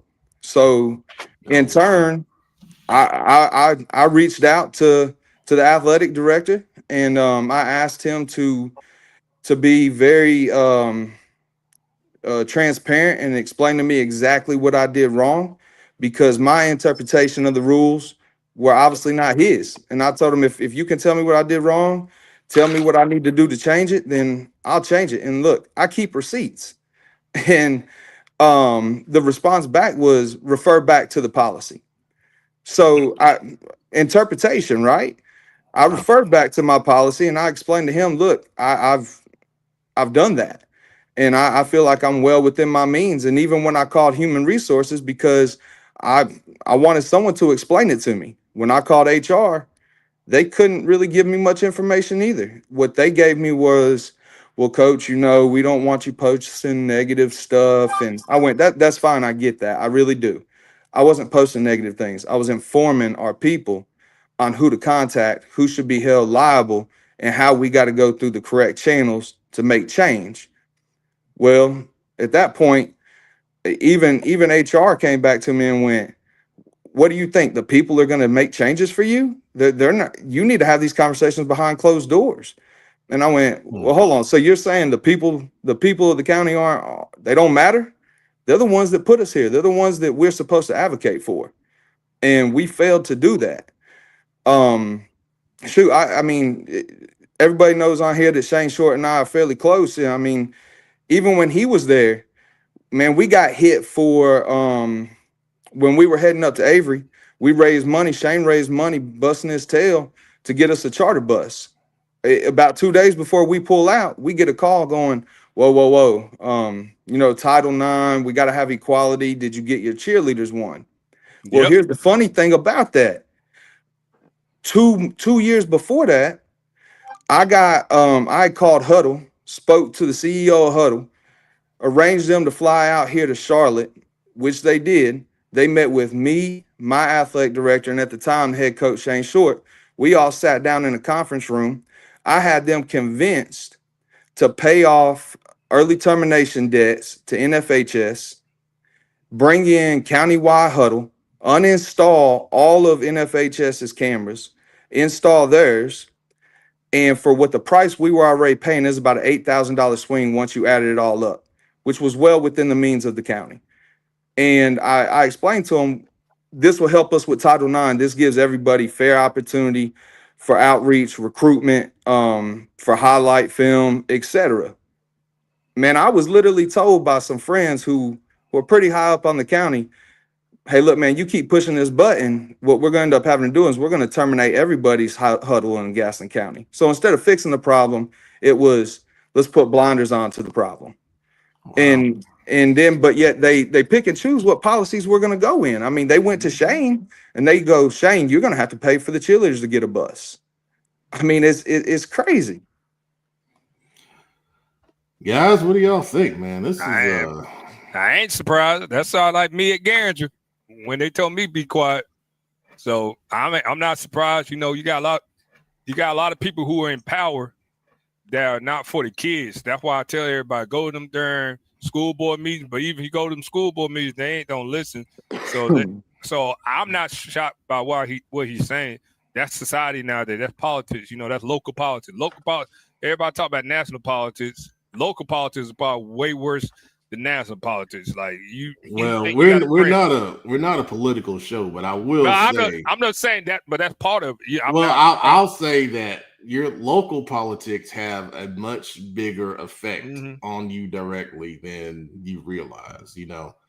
And for this situation, if you are outraged or you get moved or feel some type of way by what Coach Creed is sharing here, what Coach Dub has kind of, you know, shared here, have your voice heard. You know, the only way that you can make change is by going out and, you know, making it happen. You know, I tell people all the time, man, like someone else on here said, your school board meetings, those people that we elect to put into power to make, you know, change happen in decisions and all this stuff, those are the people that need to hear what you feel. If you sit back and you get, like you were saying, Coach, if you sit back and comment on social media, you know, nothing's going to happen with that. I mean, it's all well and good, and that's a vessel, but if you want change to happen, you got to go out and make it happen. I agree with you completely, brother. I really do. And it's baffling when you look at it all. I mean, think about it. We had a coach in Gaston County this year removed from coaching from one sport for whatever reason it be. And then they turn around and go, well, coach, you know what, man, you can't coach this sport, but we're going to let you coach this sport over here. You can continue to teach in the building. And then the same people that fired that man have to turn around and hand him a state championship title plaque right after it. And you kind of scratch your head and go, man, what are we doing here? I mean, this has got to be called out. We have to start holding people accountable who are at the top, because the way this is set up is we're going to hold everybody accountable at the bottom. We don't hold the top accountable, because once you start to hold the top accountable, they have to answer. And when you look at it, man, it's one of those things where I hate that I stepped away, but man, I have some serious close friends who are coaches in this county, and they rely on their retirement. They rely on their teaching supplement to feed their children. to keep a roof over their head, and they can't have this voice. So somebody has to step up and eventually go, you know what, we're going to stand up for what's right now. Mm-hmm. Pep, I can speak on. I think for sure. For one, Coach Creed, shout out to everything you did with Bestman City. I know that's a tough job to take on for any capacity as far as football goes. I think the biggest letdown with that, what I can speak on, is the schedule. Me being from Shelby, played at Shelby, grew up in Shelby, coached at Shelby, you could have never paid me to ever think that Shelby and Bestman City would ever play a football game. You could never pay me to ever told me Shelby and Cherville will play a football game. Shelby and Thomas Jefferson will play a football game, even though the main reason Thomas Jefferson was even created was because of the people in the county who stopped liking Cleveland County, made their own school there to the point where they had never wanted to have anything to do with Cleveland County, right? And I think that I've always said it, some of the best Cleveland County football that people seen was whenever Crest, Shelby, Burns, and Kings Mountain was all in the same conference and played the teams in Gaston County. As far as the South Points, the Ashbrooks, the Hunter Hustle, for where it case may be, it's so simple to get the conference right in our area. If you're gonna do a conference with Cleveland County and Gaston County, it should only probably be prior to Stuart Kramer's great year this year, right?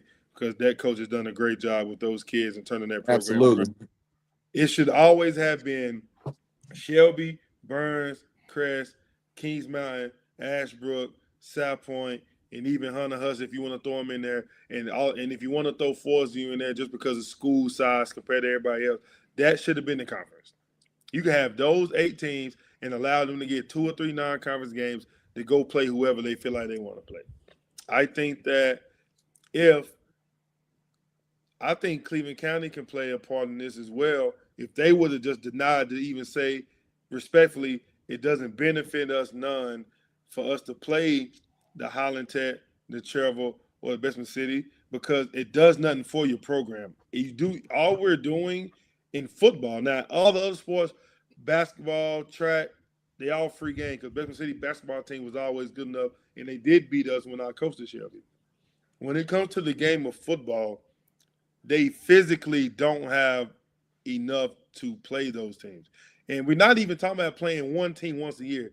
Depending on how your schedule falls, you probably play Shelby and Burns back to back, or you might have played Shelby and somebody else back to back. You don't get a chance to run through whatever games you can deem, I would say, as winnable, because I'm sure Bestman City looks at the schedule and say, okay, cool, we're going to try to compete, do what we need to do with Shelby and Burns, but we know we have to beat Thomas Jefferson and Cherville if we're going to try to play somewhere in this even with the East Gaston, right? I think that even years ago, even when I knew it was bad, whenever we had to play Highland Tech at Hunter Huss, just because of the field. I don't think no coach should have to move a game from their home field due to how the field conditions in the regular season. Now, if it's a playoff game and we say it's going to sell out, we can't fit it, cool. The school went through a tornado or something bad happened with the bleachers, cool. It should never be a time where the school of Bestman City, let's use them, have a big game that they can have, but we got to move it because we can't do nothing about our field conditions. You know, and even having the opportunity to go over to Bestman City, that one year I coached there and got to go there, you can just tell, like Coach say, whoever his best guys are has to play both ways. Undoubtedly, man, that's a fact. So, like, you don't even – so just think about it. And, right, even with Coach, right, if Coach Creed is building a program, has built a program, whatever kids that he could have got to come join the team, I'm willing to bet you it's a percentage of those kids that said, Coach, I would love to, but I'm not trying to play Shelby. I'm not trying to play Burns. I'm not trying – you know what I'm saying? I know it happens for a fact because you have kids do that everywhere. That's what we call senior skip week, brother. Yeah, you have kids. Think about that as coach, right? He has games on the schedule where they know they can win. I'm sure you have total buy-in. Then all of a sudden, you got the Shelby week, a Burns week, East Gaston week, Stuart Kramer week. Coach, man, I don't feel. And it's bad because as a coach, you know the real reason why they're doing it. Oh man, I'm gonna tell you the part that's really disheartening as well is, like you said, when you have a ball player, you have that ball player play both ways. Man, I had a kid this year. Honestly, one of the best DBs I've coached, and I've coached some decent ones. Man, we were playing a school, and we had to put him in at receiver. We had the kid go down. Um, by his second play on offense, his season ended. Never got to play ball again. That was it. Mm. Because we have to put kids in situations that are not beneficial to them because they don't have the reps, they don't get the work necessary. But when you have a roster, possibly like Mountain Island Charter, Cherville, and look, man, I'm not taking a single thing from these coaches who coach small schools. It's tough. Coach Patrick over at Cherville, man, he's killing it. He's doing a great job with what he's doing, but again, numbers play a major game, especially when we start talking about injuries. You get fatigue and things of that nature. I lost a lot of players this year with those situations, especially going into like what you were saying, Shelby weak, Burns weak, uh, Lincolnton weak. It happens. Yeah, it was rough on y'all this year, and I just think that I don't think nothing was wrong with how the conferences was when I was in school. You always had like the Cherville, Bessemer City, Holland Tech, Thomas Jefferson. I think maybe even Mount Island Charter, whatever case may be. Let those schools play each other. They already had built-in rivalries, and then you just want to split them. It's just, like I say, I think Cleveland County should have said, "Well, Burns and Shelby, no, we're not playing them. I'm not playing you." And if anything, I would have told them I'm not playing I would even like if I was the coach, if I was Bedford City coach, Cherville coach, I'm not playing we won't come. Because Yeah. at the end of the day, because think about it, we're talking about player safety. So you want my best player to go out there and say 3, 4. Think about it. We're talking about the way the conference is set up, they had 8 conference games. So you telling me probably for 5 games, my kids are at high risk injury. Just due to the physical capabilities of the other kids and the kids I have. And, That's not safe. and big, the It's not thing safe. was for us too, man. I mean, me and Rob have been working on rekindling this Bessemer City Mountain Island Charter game for Rob. How long we been working on that, brother? Maybe like behind the scenes about 2 years. I 2 mean, years, but the last year for sure. and I mean, at the end of the day, when you tell me, okay, well, it's a policy that Gaston County schools play other Gaston County schools, and that's a policy in non-conference games, and then every school's not doing that. Well, why Mm. didn't Cherville have to? Why didn't Highland Tech have to? Why didn't Ashbrook have to in South Point? And then they go, well, coach, they play each other in conference. I don't care. I don't care. If the policy's the policy, then it's the policy all the time, because we had a competitive game set up for our kids knowing what the conference looked like. Me and Robert have been working on this for a while. It didn't just affect Robert. It didn't just affect us. It affects Mountain Island Charter and Huss too, because when Huss plays us, that hurts their RPI. So it's a situation that has to be corrected. All right, Coach Dub, I'm gonna give you the last word on this since you've been kind of, the driver for us on this. So, kind of give us a summary here, and what is the next step to try and get this stuff rectified?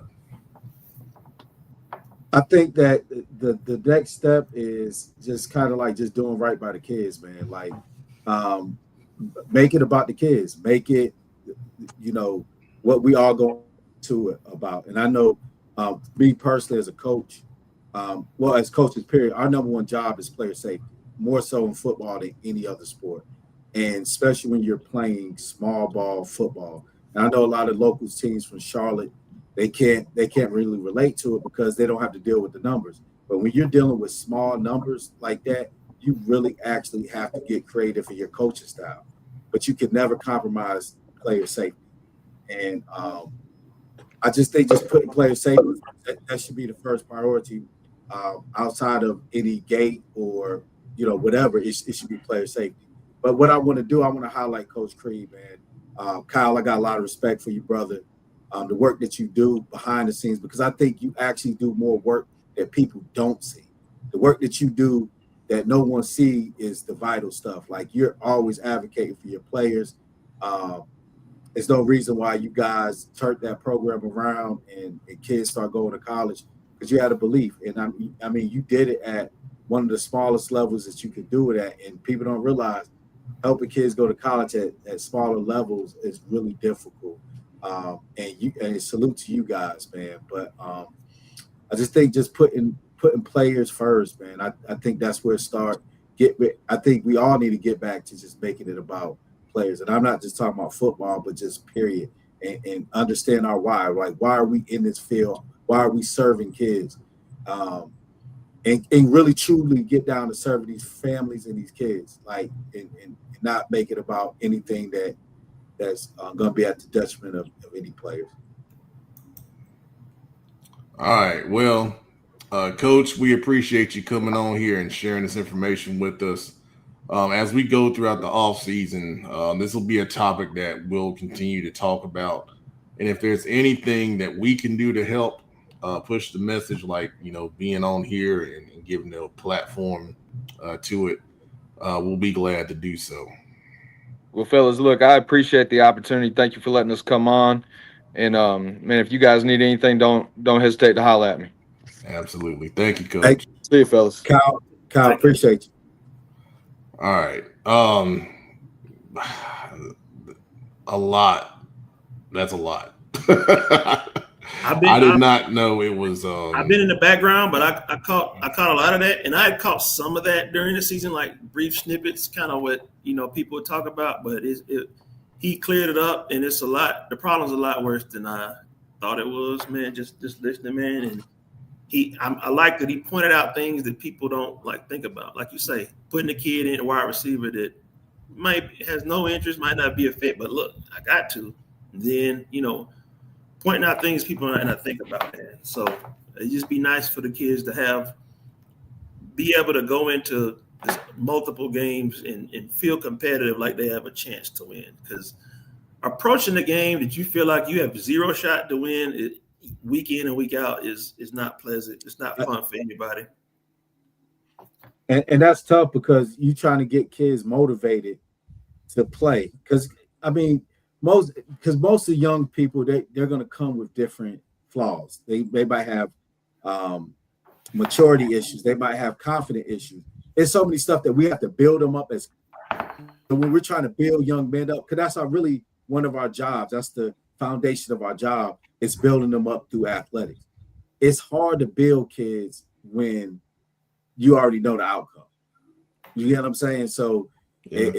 If you're in a more competitive conference where you're playing like teams that have the same struggles, like if Highland Tech is suffer injuries, I'm pretty sure Bessemer City got injuries. You know what I'm saying? So it's kind of even Steven in regards to going up face or not. And we're not just talking about Shelby.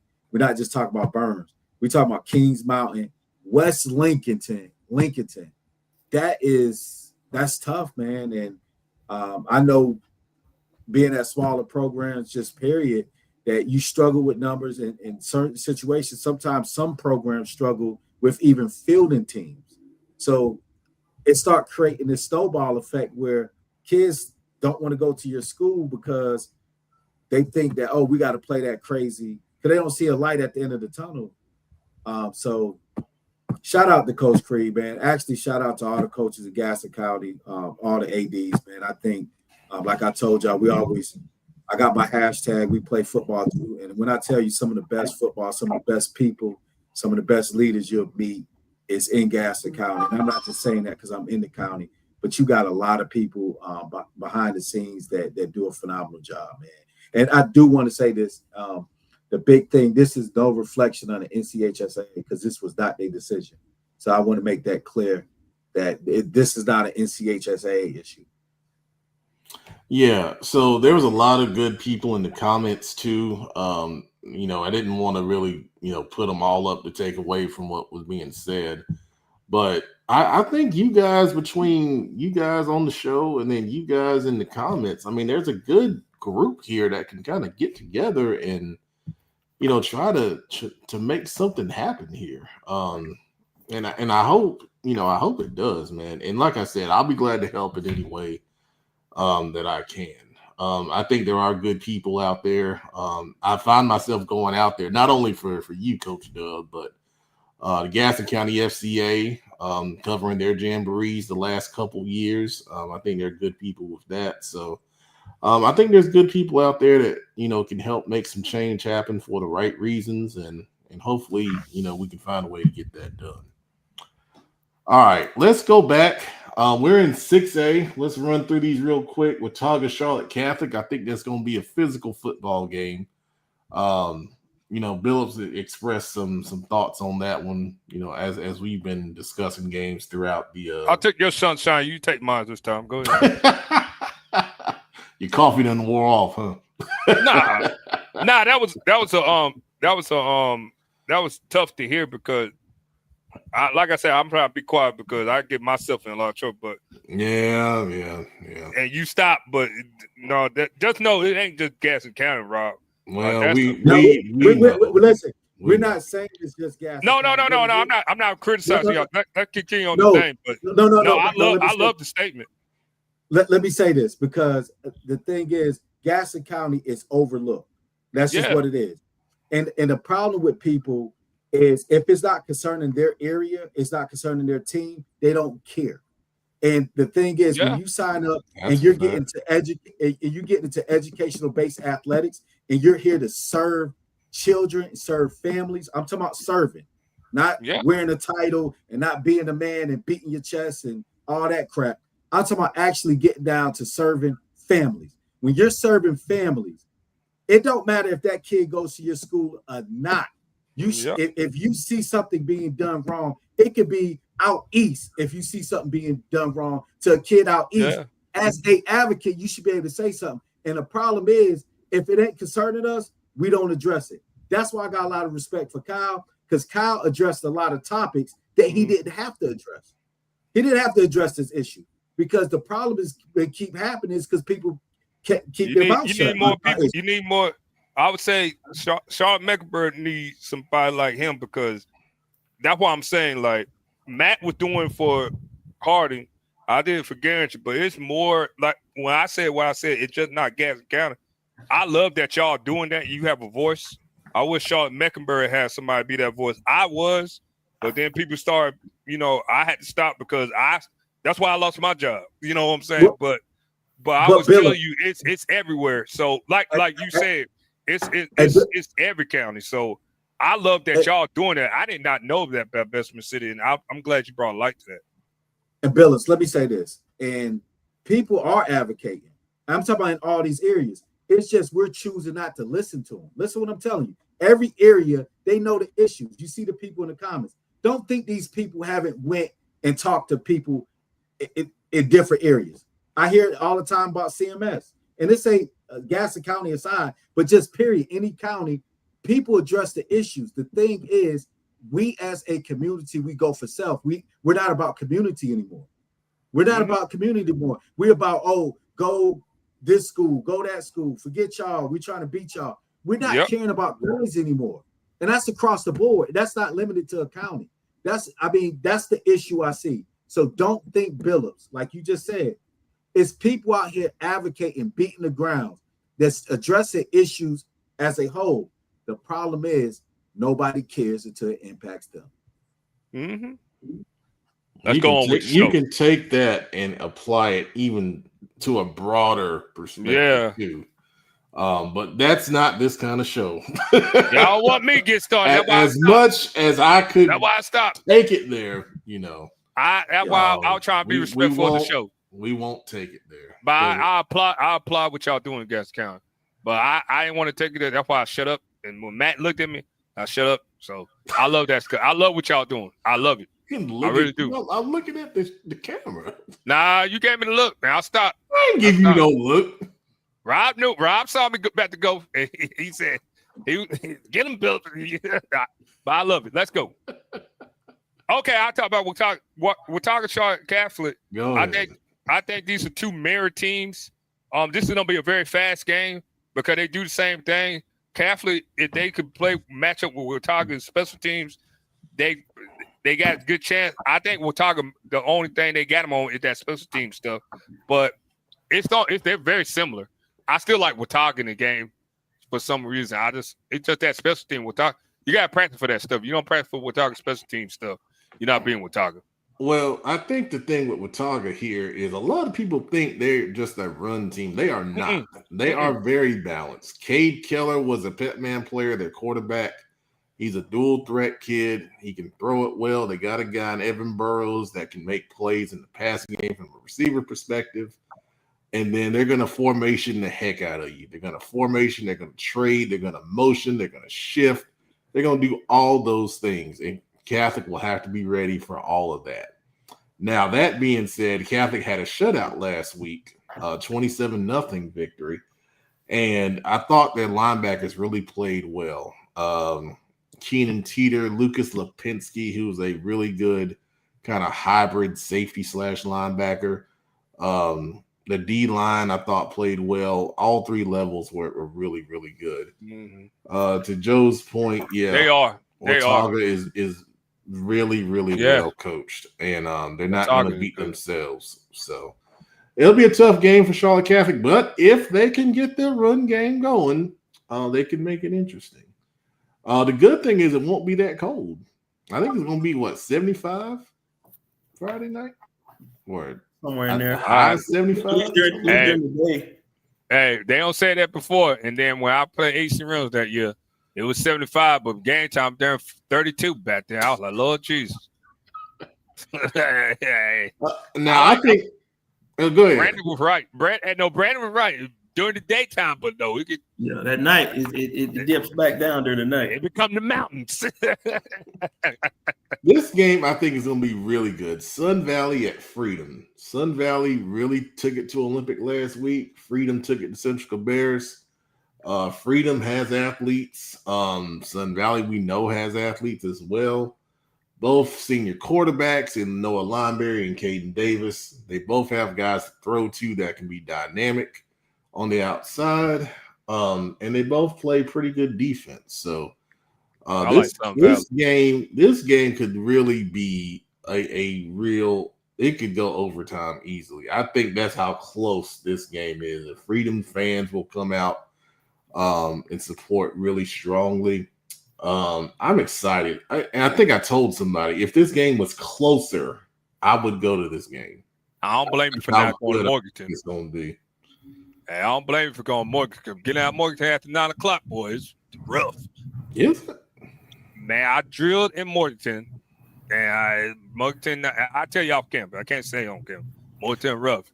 All right, well, let's talk. Oh, well, Joe's got a good comment here. The head coach up there at Freedom, Coach Atkins, is a really, really good coach.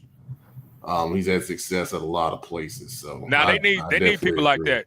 They need people in that area like that. Morganton and Hickory area.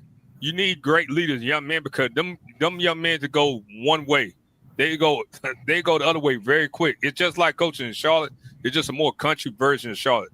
Like people don't really talk about the Hickory and Morganton, the Lenore area over there. It's rough. It's rough it's rough. Well, we talking about rough. This is going to be a rough physical football game. We got Ashbrook hosting Dudley. And this game is going to be really, really fun to watch. Hey, you already know what I'm doing. I'm riding the wave, baby. I'm riding that wave, baby. I'm riding the wave, baby. I love what Dudley's doing, but I don't think Dudley's ready for the physicality of Ashbrook. And I think they don't go out there and they don't punch him in the mouth. I don't think this is the same Dudley team. I'm really am excited to watch this game. But I really like what Coach James and them doing over there. I love that. That's my boy. So I'm biased. That's my one biased team. You think I'd be biased to West Shaw and be biased to Ashbrook? I'm riding the wave, baby. Last week Ashbrook, was down to Statesville at the half, and then they were able to come back and win. And we talked about buys and how they could kind of break the rhythm of a team. I think we saw that with Ashbrook. They were undefeated, obviously, going into the playoffs, had to buy. They got that win, not playing their A game. And then when you see great teams not have their A game and still able to win, that is a really good sign. We saw that with Creek, because Creek obviously didn't play their best game last week. What happened? Right.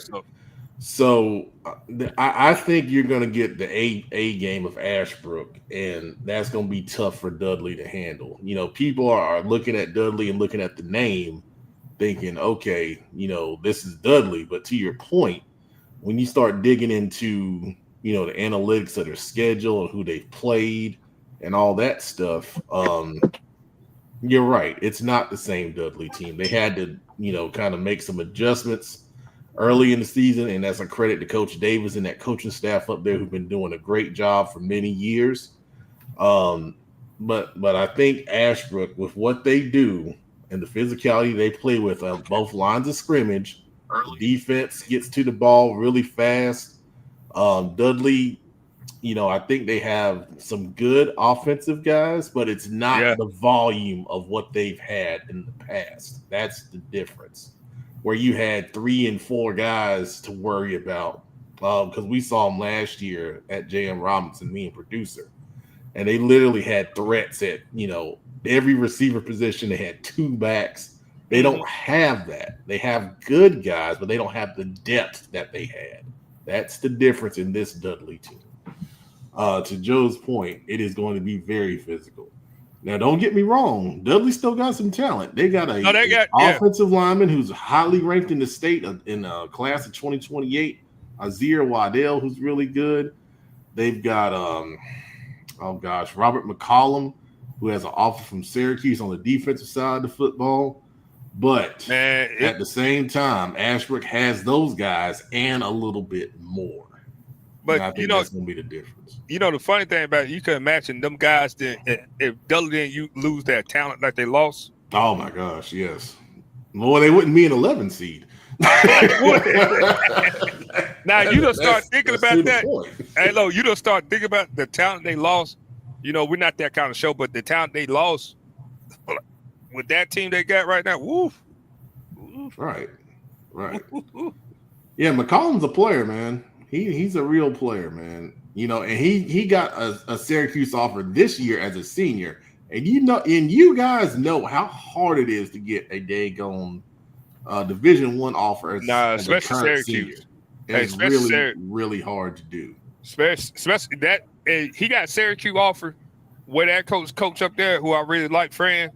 Man, you're physical. You're a blue collar player to get like that Syracuse offer. So that tells me a lot about him, because that's all kind of play he want. He want a dog, a workhorse. So that's a lot. Speaking about that young man, so salute.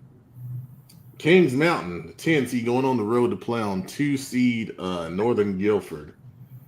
Kings Mountain getting by TC Robertson 21-20 last week, and then Northern Guilford advancing 46-13. Who Northern beat? Let me see. Asheville. Well, they into the playoff finally, so that's not me being shady. It's just we saw what West Shaw team get. That's the same. No, that ain't that. But Asheville is a more traditional run team, right? That's a mountain team, run team. Northern Guilford throw that ball, don't they? They're balanced. They have a good running back in Akers, but the quarterback Jackson Kemp is very accurate. Grayson Council as a receiver is really good. He came to our showcase and was a top receiver for them. Okay. They've got some good guys on defense as well at all 3 levels. As a matter of fact, I highlighted one of their D linemen in Pet Man's players, and Charlie Griffin, who had 2 sacks. It's a good edge player. So Kings Mountain here, it's a step up, or probably a couple steps up from TC Roberson, to be honest with you. And they're gonna have to play their best game. And they've been able to do enough to get by, but they're gonna have to be at their peak to go into Northern Guilford and knock them off. In my opinion, I would like to see the Kings Mountain event so I can see the rematch. But that's like true. me, you said, I think they might be looking ahead. And I hope they don't because that Northern Guilford team is good. Who, Kings Mountain looking ahead? They might, man. No, you can't afford to do that now. Some teams do. 5A, South Point is hosting Monroe. Interesting game here. I like Monroe in this game, boy. I really do. Monroe definitely rebounded from their start, man. Yes. Definitely. They play a tougher schedule. You know, they play West Charlotte and all that. You know, Monroe don't play schedule. Now, as Washington would say, they do not dodge smoke at Monroe High School. No, they don't. At all. Hey, guys, don't you love that Rob talking? His mic is muted. And it's just no, unlike it's funny. You gave that passionate speech about 5 minutes ago. Yeah, and then muted yourself, and now he got phone call. You had to answer that phone call right quick. Now my phone kept beeping, and I ain't want to go across. He ain't wanted to whistle. At the end of the day, it's a contrast of styles. Honestly, I like South Point. I know Monroe's playing good, but at the end, it's going to be who can assert their style of play. And if you don't know how to stop that red bone, you're going to be in for a long night. And some people don't know how to stop it. If you haven't faced teams that run that, it's real difficult to try to prepare for it within a week's time. I think that's why they stick with it, because it's such an anomaly. Like you don't.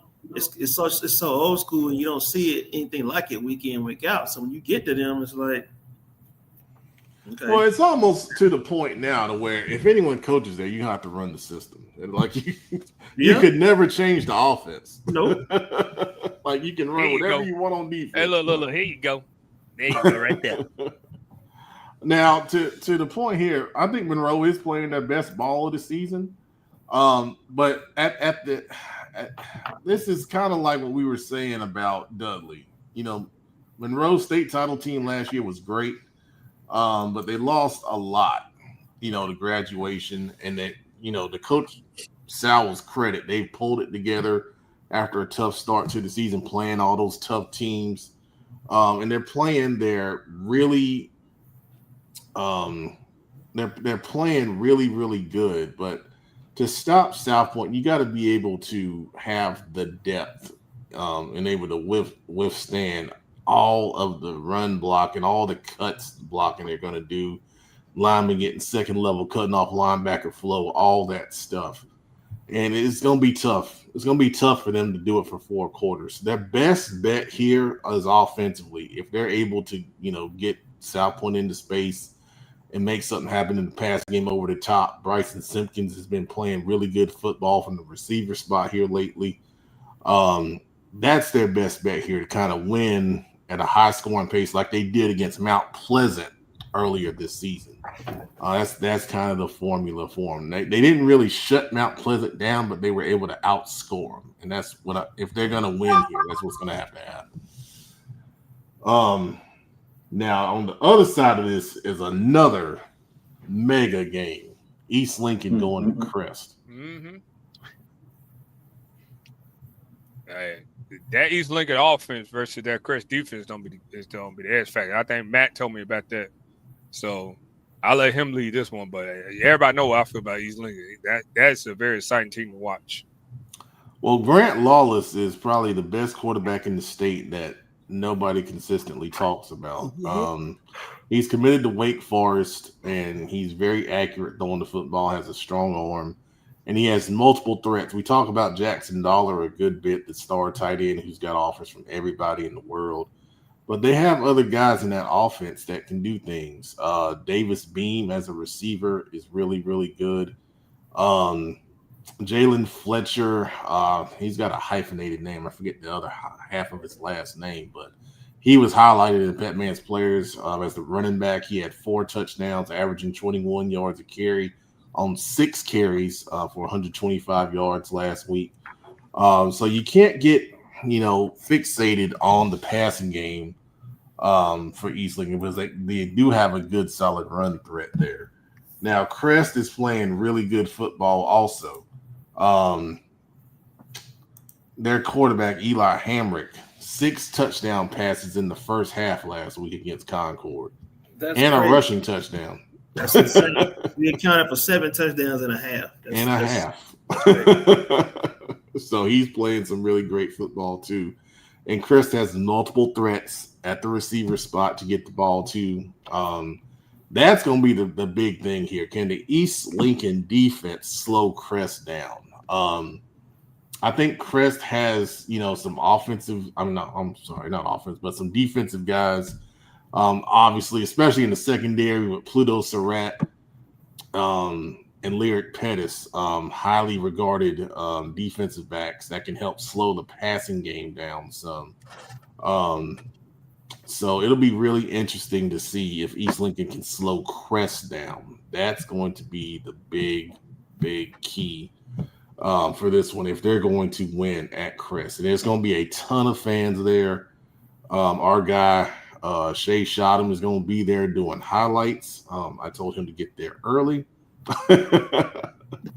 When you go out to Crest, you go past Shelby, and it feels like you're driving like another 30 minutes. I know it's closer, but it just feels like it's further out because you literally go down like that 2-lane road, and then it just kind of pops up on the right hand side there. It's technically in Boiling Springs, so yeah, we've been down there. That wasn't too long ago. Last year, yeah, when they played Ashbrook. Yeah, pretty recently. Yeah, very nice people down there. Joe, to comment, Chris has been underrated against the run this year. East Lincoln is 1-13 against Cleveland County opponents. Oh boy! Wow! Did not know that. Very specific stat there. All right, well, it's getting late. I know I said we were going to go through 4A, so I'm going to run through whatever else we got here. Let's see here. Hickory and Franklin. I think Hickory's a big favorite in that one. On the other side of that, we got, what's wrong with my bracket? There we go. We got J.M. Robinson. Now, this is an interesting game. J.M. Robinson and Oak Grove. Oak Grove has been one of those teams that has been knocking at the door. They kind of hit that second, third round ceiling the past few years. And they've been playing well. They won 36-7 last week. But of course, we saw J.M. Robinson a couple weeks ago. They beat, North Davidson last week, 42-0. And they're playing really good football. Obviously, it starts with the run game with J.M. Robinson. They get that going, then they'll build off of that with their passing game. Defensively, they play fast. Oak Grove has got to match them early. They can't let J.M. Robinson get out to a 14-0 lead and start playing from behind. And then the fans get into it, and it's like a boulder rolling downhill if that happens with that J.M. Robinson team. Joe's got J.M. Robinson in this one big. Wow. Yeah. Robinson hasn't lost since week 1, right? And I was against Myers Park. Yeah, a team that's 2-3 levels up. Yeah, so they've been they definitely on a hot streak, man. So yeah, we saw them. When we saw them, definitely were clicking on all cylinders. Same thing last week. I mean, that's another team that's just peaking at the right moment. Mm-hmm. Absolutely. All right, 4A. We'll finish it out for us tonight. We got Brevard and Burns, and that can be a really good game. Obviously, we've seen Burns in the power run game led by Max Davis. They've had some other guys step up in the run game here the past couple weeks. So obviously the big key for Brevard is try to slow down that running game, which is not. If he's got help, look out. Yeah. By himself is a lot. So he telling me he's got help now clicking. Oh man. Yeah, that big offensive line gets going. Now Brevard, obviously the 1 seed, they're really good too. They can be balanced offensively. You can't sit down and try to settle in on the run against them because they can throw it. They got a really dynamic receiver that can make plays in space. And we saw Burns have some trouble with that when they played Stuart Kramer.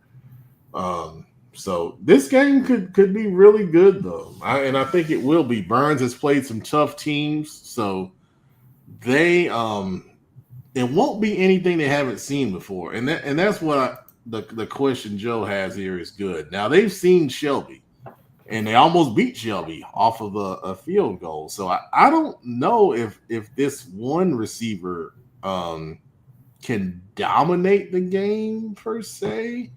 It'll be interesting to see how Brevard, tries to loosen him up and open him up in the passing game when they have to throw it. First and foremost, though, Burns will have to stop the run, and then you kind of stair step your way, through the game plan there.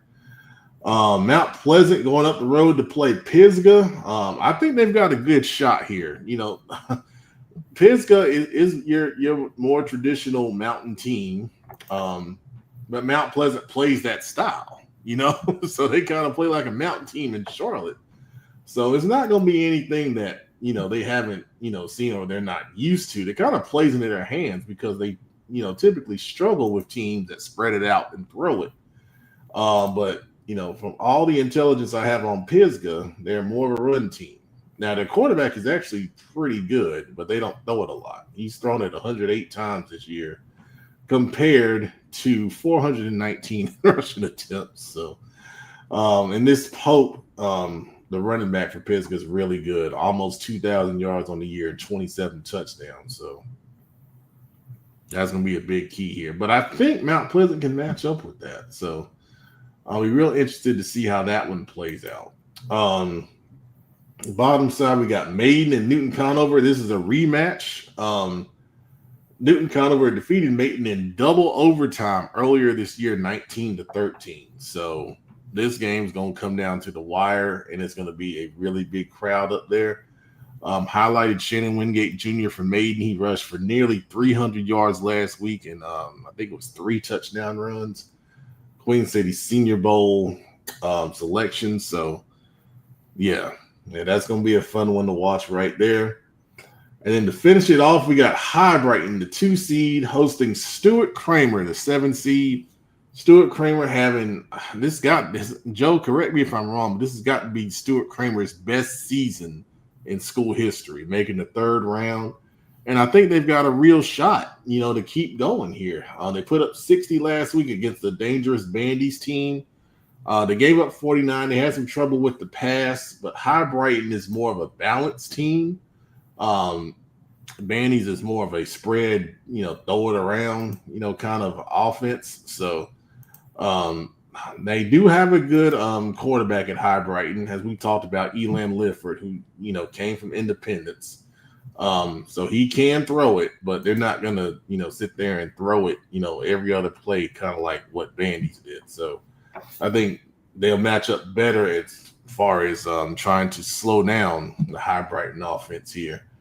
But Clee Phillips, the quarterback for Stuart Kramer, dual threat, had a great game last week. 4 touchdowns on the ground, 172 yards rushing. And they can throw it too to kind of keep you off balance there. Q Hawkins, the hybrid wide receiver tight end, will be a really important player here too. And I wish Coach Simmons and Stuart Kramer the best in this one as they head up to the foothills here. Joe, with a comment here, High Brighton linebackers will be key. East Rutherford took advantage of their eyes and hit big gainers. Want to see if Kramer can do the same. Yeah. There's that zone read that Stuart Kramer employs. So, that's a good point right there. If they're going to have trouble with that, McCorkle and Phillips could have a really, really big day running the ball. And then they get Fortenberry in there when they get to that kind of, power short yardage set. He had 3 touchdowns on the ground last week. So that's another key guy to watch there. All right. 3A, 2A, 1A, you guys, good luck. Play safe. We don't have time to get to you tonight. We had a lot of good discussions on the show, and it looks like it ended with us. Last 2 standing, man. That's cool, man. That's cool. Good luck to everybody. There was a question up here. We are going to be at West Charlotte as they host Myers Park. So that's where we'll be Friday. So if you see us, say hello. We'll get there early. Oh, I'll get there early for sure. I'll do my best. I'll do my best. I'll make a valiant effort to get there. All right. Well, we appreciate everybody watching tonight. We gotta do Shelby. Do we have to do Shelby? He asked nicely. Oh man. All right. Shelby, where are you? They got Shelby and Mount Airy. Okay, so Mount Airy, really good running back up there. Really, really talented. Okay.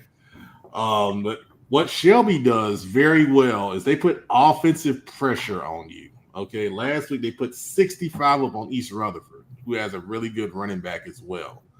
But they keep scoring on offense and they force you to try to keep up with them. And Mount Airy, really traditional program, really great fans. They're gonna pack it out up there.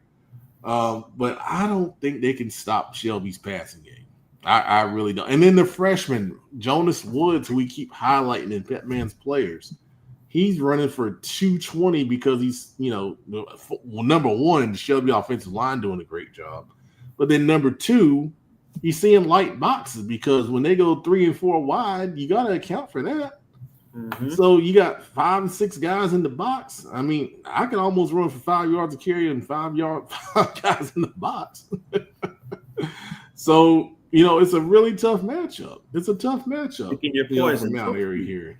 So they the only way that they're going to slow them down is if they can get to Land Farmer from a pass rush standpoint.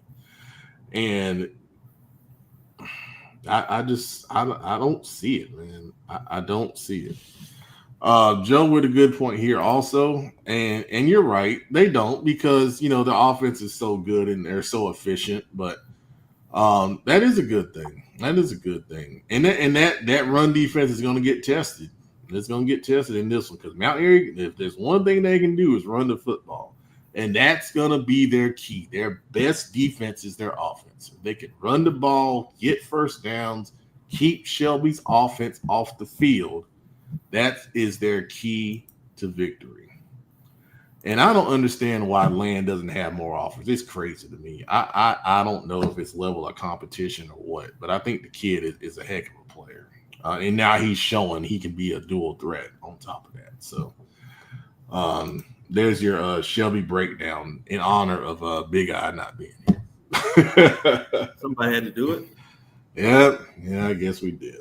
All right. Everybody go out to a game Friday. We'll have Friday Night Live here at midnight with me. You guys come and join me. And we'll break down round 3's action and the NCHSAA state championship game. So thanks to Coach Creed for joining us earlier and all the Gaston County talk that we had earlier on the show. And thank you all for watching Football Focus Weekly, the best high school football show in the Carolinas and beyond. Everybody have a great night. Not even debatable. Have a good night. No other show around. Not worth talking about. Unless you want to make, worth, comparisons that don't make sense. But good night. Make sure you eat a tomato sandwich.